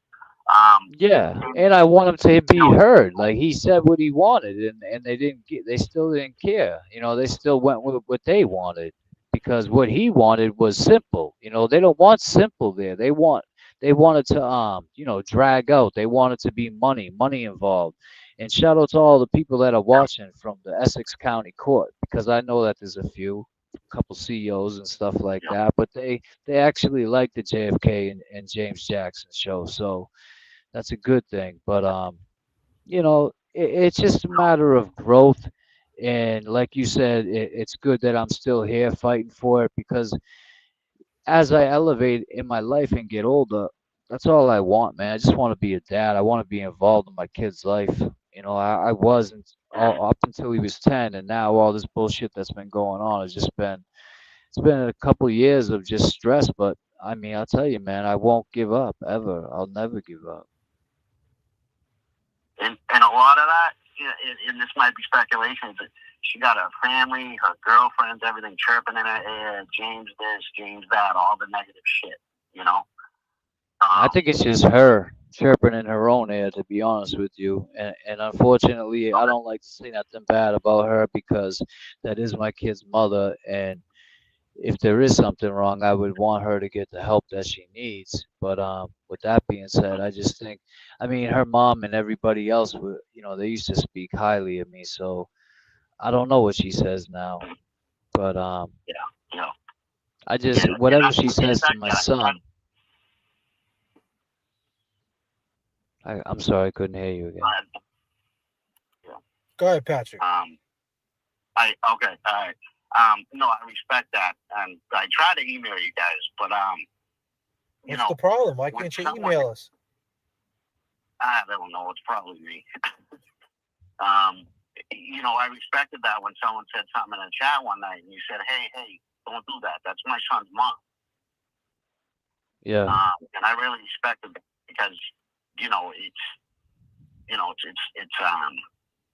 you're showing respect to her, and that's gonna, benefit your son later on. Right. Yeah. I mean, it's just the right thing to do, man. Yeah. But I'll try to email again. It was just me. It was late at night. It didn't. I don't know. It probably just wasn't going through from my. I don't know. It's just probably me. I appreciate it, man. I appreciate the call, and I appreciate you, talking about that, and I'll look into that GAL and see if there's anything the lawyers can do. I have a trial coming up in March, so this should be over with in March. All right, cool. Hopefully, I got you in my prayers, man. There's so I many people in my appreciate that. prayers these days. It's crazy. Yeah. Well, Patrick, man, that was an awesome phone call, man. I appreciate everything you said, man. Having a good convo with James, man, shedding some awareness of what he's going through and what you went through. And man, it's crazy. It's the Commonwealth of Massachusetts, man. Yeah. So it comes down. It can be, yeah. And you're gonna get that right judge too. How's Jay? Everything going cool out in California? Oh, Giannone, man. Yeah, man. Right now he's trying to figure it out. And trying to take the next steps. Yeah. It's just so sudden, Yeah. So I think I might have met you at the Scalpers movie release party. Oh, man, so you know Ralph? You know Ralph? Yeah, I know Ralph. I know Bobby. Yeah, I used to play hockey with Bobby. He lived right across the street from me. So this whole time we've been talking, you do the standouts. You didn't know that Ralph was my cousin? No, I did. Oh, okay. No, I did. Yeah. What do you call it? Yeah, he's good people. Yeah, I mean, he's a fucking nut. Good people. Yeah. Disclaimer, strip out. Yeah. Disclaimer. He's a nut. Yeah, Bobby's good people, man. Bobby's dad was a firefighter and all that. I know. I was there with the shoe and all that. I didn't go to the Scalpers premiere. You might have seen you might have seen my brother there though. I think my brother might have went. My brother looks like me. Oh, okay. You might have seen my brother, but yeah, man, I did a lot of music for that with Jay. Like all the music that's playing in that Scalpers movie, I did a lot of music with him. And yeah, so you know Mike Caputo, man, right? Yeah, I know Mike. Yep. Yeah, he's got a few new artists. Yeah, man, Mike Caputo. I met him through my cuz. I met him a couple times. He did the LFO thing back in the day. He was with he went to the same studio that I went to that my cuz hooked me up with out in Dedham. And this guy named Brad that had the studio. Actually, Brad and what's another dude's name? But Brad was the dude. He was an engineer. He made beats and everything. He did a lot of LFO production, man. Good dude, man. When I first came home in 01, my cousin Jay hooked me up with him. And when I used to go to the studio, I used to run into Caputo out there. Yeah, he's a free Karen Reed dude, isn't he? Mikey? Yeah. I haven't seen him in a couple of weeks, but I do see him a lot. What do you call it? Because I used to work for Bad Today Productions. I worked a little bit. I learned some stuff on, how to run the engineering board and everything. It's a pretty cool business to be in. I was young. Yeah, I was young. I was like 17. Oh, wow. That's awesome. Yeah, back in the day, the boards, man, they were huge, man. Yeah. Boards were $100,000, $200,000. Them boards. Now they're on eBay for like $200. Yeah, I know. How crazy is that? And I'm going back, and you probably know the Upbeat Boys. We're going that far back. The Upbeat Boys, I'm not familiar, but there's so many groups back then. Yeah, it was like the new kids, kind of like everybody was trying to. Well, that's what happened back then. Back then, it was talent shows. That's how because that's how New Edition made it. That's how, everything was talent shows. They had Footprints over there in Quincy. They had Narcissus and, downtown at Kenmore. Well, not downtown, but Kenmore. Then you had, Top Choice Click. Top Choice Click. They didn't do talent shows. They made it. Nah. They made it. The Top Choice Click. They made it to the college radio back in the day, and they came out early. They was out. Top Choice Click came out like 87, 88. And they made it through underground radio, WMBR 88.9 at night, and what was it, WILD back then? So they made it through radio, but like the new kids, what happened was once the new kids popped and Maki started coming out, everything became talent shows. Like everything was a talent. At that point, everything was a talent show. They would hold them everywhere. And they would sell tickets because the lie was, oh, there's somebody in the audience from a record label. You're gonna get signed. You know what I mean? So you're thinking you're performing. It was all bullshit, man. But yeah, man, a lot of groups came out of Boston back then. There's a lot. Yep, at OG. Yep. At OG, Top Choice Click, Posse NFX, RSO. I mean, you can go down the line, man. TDS Mob. I mean, there was a lot of groups back then, man. And then then you had dudes that went number one. You had the New Kids. LFO killed it back in 99, 98. They killed it. They made big money. I mean, think about all the people from Boston. Sasha Banks from Boston. John Cena's from Boston. Joe Rogan's from Boston. Dana White from Boston. I mean, you can go down the line. Man. You're talking about dudes who are worth big coin. Ben Affleck, Matt, like bosses. Yeah. Even my buddy Jimmy was in Gone Baby Gone with Jay. Which one? Who was Jimmy? What did he play? He was at the bar with Pino? No, that was what do you call it? That was Jay. No, but I'm saying there was a bartender that in the scene with Jay in the Gone Baby Gone. When he was No. When he went to see that what was it? The Haitian dude. Oh, okay. Jimmy was the white. Oh, okay, yeah. Slane was in that too. Yeah, I know. Yeah. Slane's my dude too, man. Slane's my boy. Yeah, he is. He's cool. I taught his son. I used to coach hockey. His son was in my learn the skate program. Oh, that's dope. So, but Mike, I'm gonna let you go. Thank you, Patrick, man. Thank you for the call, man. I appreciate it, my brother. Yeah, appreciate it. James, good luck, brother. All right, man. Thank you so much. Take care. Peace and love, Pat. Take care, man. Well, chat, it's been a while. We took you on a ride, for sure. 39,000. 39,000. To putting the flaps down.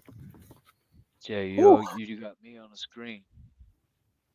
Oh, I got you on the screen. My bad, Jay. That's all right. It was people asking for you. That's all right, buddy. We're here. J.F.K.'s behind the scene.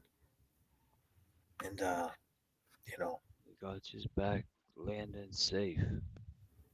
That's what it's all about. We had a request, Jay, from What's the request, buddy? Free Karen Reed, Oregon Ducks asked if we could do a prayer for LA. Prayer for LA, huh? Yeah. Let's do that. Yeah. Father God. Father God, Father God. I say this all the time, Father God. We don't say your name enough.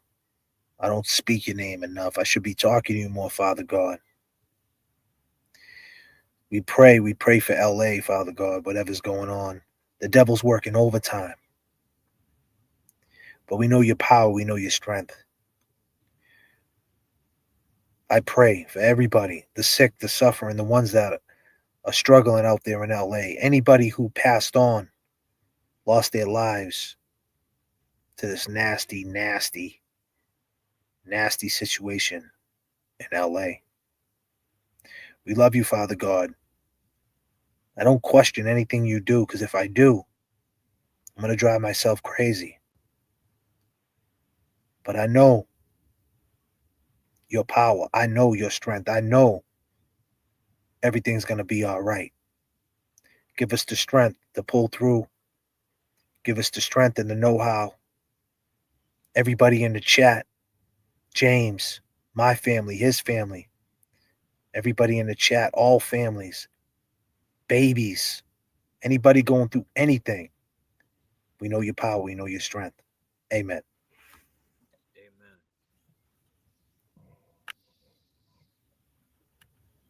That's what's up.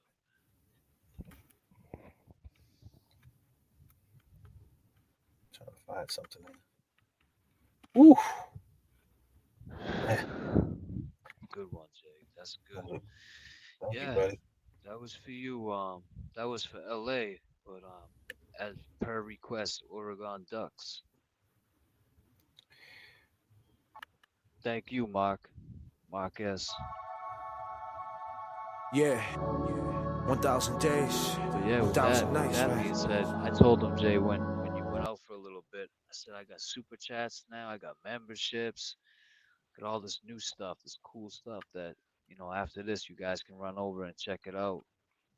And I need you guys to go over to James Jackson. He's monetized now at James Jackson. James Amaral Jr. is his Cash App. James Amaral 5, James-Amaral 5 is his Venmo. Hit him up. He spent 3 hours on this flight making sure you guys are going to get to your destination safe. He spilled his heart tonight. Send him a Venmo. Say what up. I appreciate everybody. Go do a sub, whatever you can do. Sub to him. Leave a comment on any of his things. Before you leave here tonight, like this. If you're on the replay crew, we love you too. There's a super thanks option. You can always hit a super thanks if you're figuring out a way to give to the cause or whatever it might be. Or you can just leave a comment, hit a like, share it to your friend, or just word of mouth. Tell somebody, hey, I watched these kids, J.F.K. and James, at J.F.K. Show Off, at James Jackson. That's it. That's all. Do what you can do. I'm cool with it, my brother, my sister. Indeed, we are. We in the hood? Oh, shit. We in the hood? Or the hood is in here? Absolutely. Sticky fingers, ladies and gentlemen. Oh. But yeah, man, what you want to take them out with, man? Oh, I say I bleed green. But you started with that, huh? I don't got that on deck right now. Let me see what I got right here. Let me see which joint this is. Which one's this? Any joints? Yeah. Oh. Oh yeah.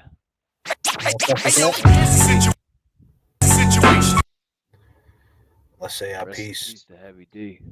Rest in peace to Heavy D.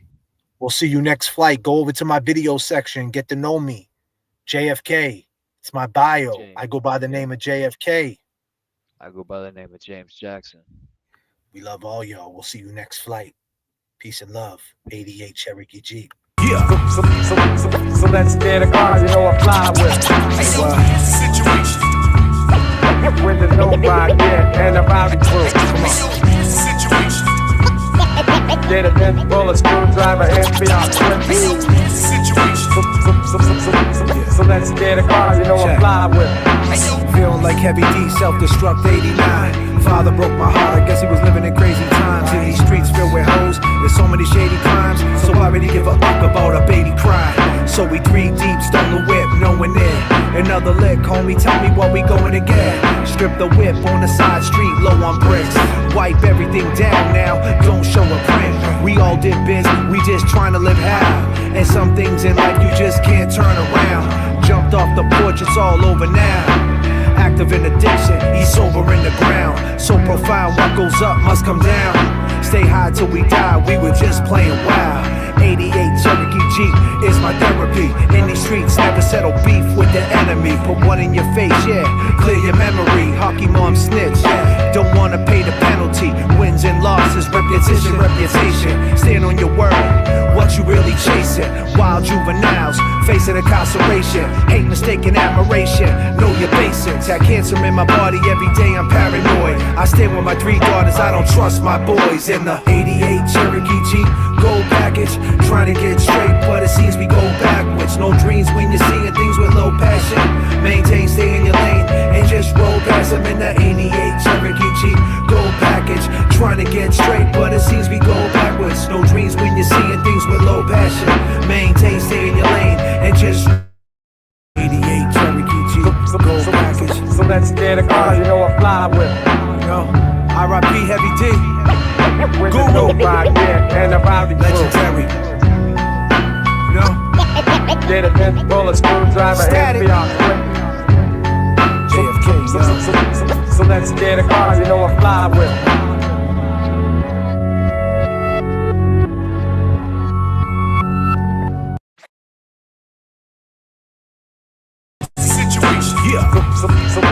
So let's get a car, you know I fly with. Situation. With the nobody, and a rowdy crew. Come on. Situation. Get a pin, pull a screwdriver, and be on Situation. So let's get a car, you know I fly with. Feeling like Heavy D, self-destruct 89. Father broke my heart, I guess he was living in crazy times. In these streets filled with hoes, there's so many shady crimes. So why would he give a fuck about a baby cry? So we 3 deep, stole the whip, knowing it. Another lick, homie, tell me what we going to get. Strip the whip on the side street, low on bricks. Wipe everything down now, don't show a print. We all did biz, we just trying to live high. And some things in life you just can't turn around. Jumped off the porch, it's all over now. Active in addiction, he's sober in the ground. So profound, what goes up must come down. Stay high till we die, we were just playing wild. 88 Cherokee Jeep is my therapy. In these streets, never settle beef with the enemy. Put one in your face, yeah, clear your memory. Hockey mom snitch, yeah, don't wanna pay the penalty. Wins and losses, reputation. Stand on your word, what you really chasing. Wild juveniles, facing incarceration. Hate, mistaken admiration, know your basics. Had cancer in my body, every day I'm paranoid. I stay with my 3 daughters, I don't trust my boys. In the 88 Cherokee Jeep, gold package, trying to get straight, but it seems we go backwards. No dreams when you're seeing things with low passion. Maintain, stay in your lane, and just roll past them in the 88 Cherokee Jeep, gold package, trying to get straight, but it seems we go backwards. No dreams when you're seeing things with low passion. Maintain, stay in your lane, and just roll past them in the 88 Cherokee Jeep, gold package. So let's get a car, you know I fly with. Yo, R.I.P. Heavy D, with the nobody, and a rowdy crew. Legendary. No, get a pin, pull a screwdriver, and be on J.F.K. Yeah, on and on. Back in the days when I was younger. Yeah, turn me up in the headphones. Summertime vibes, you know what I mean? He put it on my mama. Where's my ladies at, on my mother's at, you know what I mean? Yeah, state to state, worldwide, listen. We pilot through the struggle, above and beyond. It's a long fall from pride. What you standing on? Goals in plain sight. Get your landing strong. He fucked up to play because he ran it wrong. Underbelly of Boston, filled with racist rats. The sneak gets away, but it often traces back. They digging up the bodies, got DNA to match. Feds listening to your boss, he got life for rap. Damn. Seems the greed indeed, it was trolling you. Court clothes wrinkle, they smelling like mildew. Old Spice in the air, old law holding you. It's in God's hands with a creed overview. Too many suckers pulling, not enough pushing. Feeling like Guru, driving Boston to Brooklyn. God's working overtime, devil is cooking. Got shot twice, survived, but the cancer took him. Damn, back in the days when I was younger, Dad was never home, he put it on my mama. I was just a baby when I seen all the trauma, but on God, we gonna shine every summer. Back in the days when I was younger, Dad was never home, he put it on my mama. I was just a baby when I seen all the trauma, but on God, we gonna shine every summer. Come on. Daddy wasn't around, mama held it down. How'd you raise us on your own and never let us see you frown?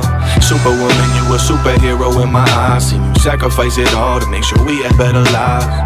You an angel like you came down from the skies. You came down from the skies. That's on God, on God, on God. That's on God, on God.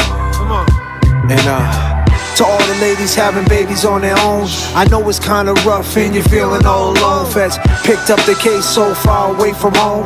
Try to stay focused, don't let your mind roam. It gets real, all the miles and abuse. We really in pain, you know we just smiled through. I grew up a good kid, got with a wild crew. Facing the truth, in denial, paying dues. And dad never knew what he belonged to. A wild juvenile, grew up in reform school. All the trauma, what I write this song to. Make the song cry, but I'm a strong dude. I 129 with a brand new rag. I'm a dad myself, Papa got a brand new bag. Break the cycle, it's like I'm not even mad. You put it on my mama, I left it on a track. Back in the days, when I was younger, Dad was never home, he put it on my mama. I was just a baby when I seen all the trauma. But on guard, we gonna shine every summer. Back in the days, when I was younger, Dad was never home, he put it on my mama. I was just a baby when I seen all the trauma. But on guard, we gonna shine every summer.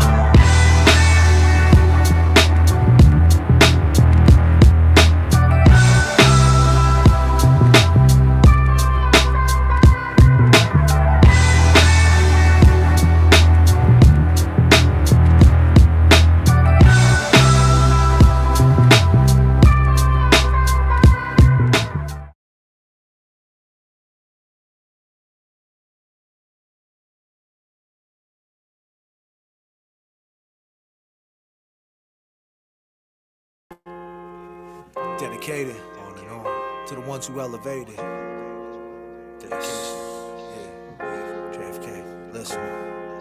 Rap, what they chasing, rap, what you saying, he rap, they rap, she rap on the station, rap across the nation, level up, elevation, hip hop is dedication, hold on, let me get it back. My story's been snake bit from the rip. All I see is pain, the same old shit. My life insane, my soul connects. 3-second plays, nowadays they troll the net. We living in the right now, they ain't paying no respect. Better yet, get a 9 to 5, do the math. I was 14 years old, out of control, warpath. It's like I was caught in a vice I never saw past. The tricks of the trade, set up sharp, dog. I was late for class. Take me back to junior high, Pickering, caseworker bickering, NFI, Middleton, 1 floor up, crack spot, simple then, maybe not dedicated for the ones who made it out, sink or swim. We kissed the girls, made them cry. I got daughters now, I survived. Tell me why it's fucking with my mind. Damn.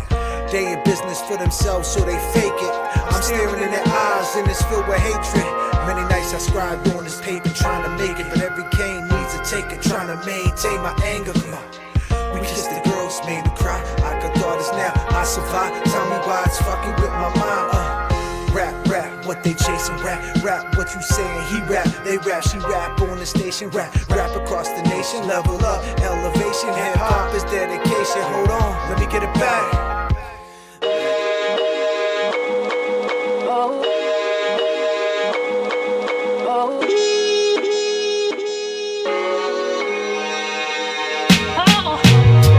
Crazy world we live in, surviving the times. On the beat, we just supplying the rhymes. Chase your goals, don't waste your time. Every day you wait, it's your day to shine. It's dangerous, that ego will stop making decisions. Should be taking vacations, but you lacking a vision. Practice patience, gotta start embracing wisdom. Keep creating, they hate and they playing the victim. Streets are corny like informants with the semis. Working with the feds like Whitey and Falemi. Ghost gun, sun scat packs with the Hemi. Extended clips, spray up your baby shower with the demis. They want world tours, but they gossip in groups. Chatty patties in real life live recluse. They saying they trap it, but it don't reflect in the booth. And when you add it up, it don't connect to the truth. All eyes on me like Pac in the Beamer. Adding catalog, I'm just a happy streamer. We Spotify, we just trying to move our team up. Spot and identify, see through your demeanor. Crazy world we live in, surviving the times. On the beat, we just supplying the rhymes. Chase your goals, don't waste your time. Every day you wait, that's your day to shine, yeah. Crazy world we live in, surviving the times. On the beat, we just supplying the rhymes. Chase your goals, don't waste your time. Every day you wait, that's your day to shine. Come on.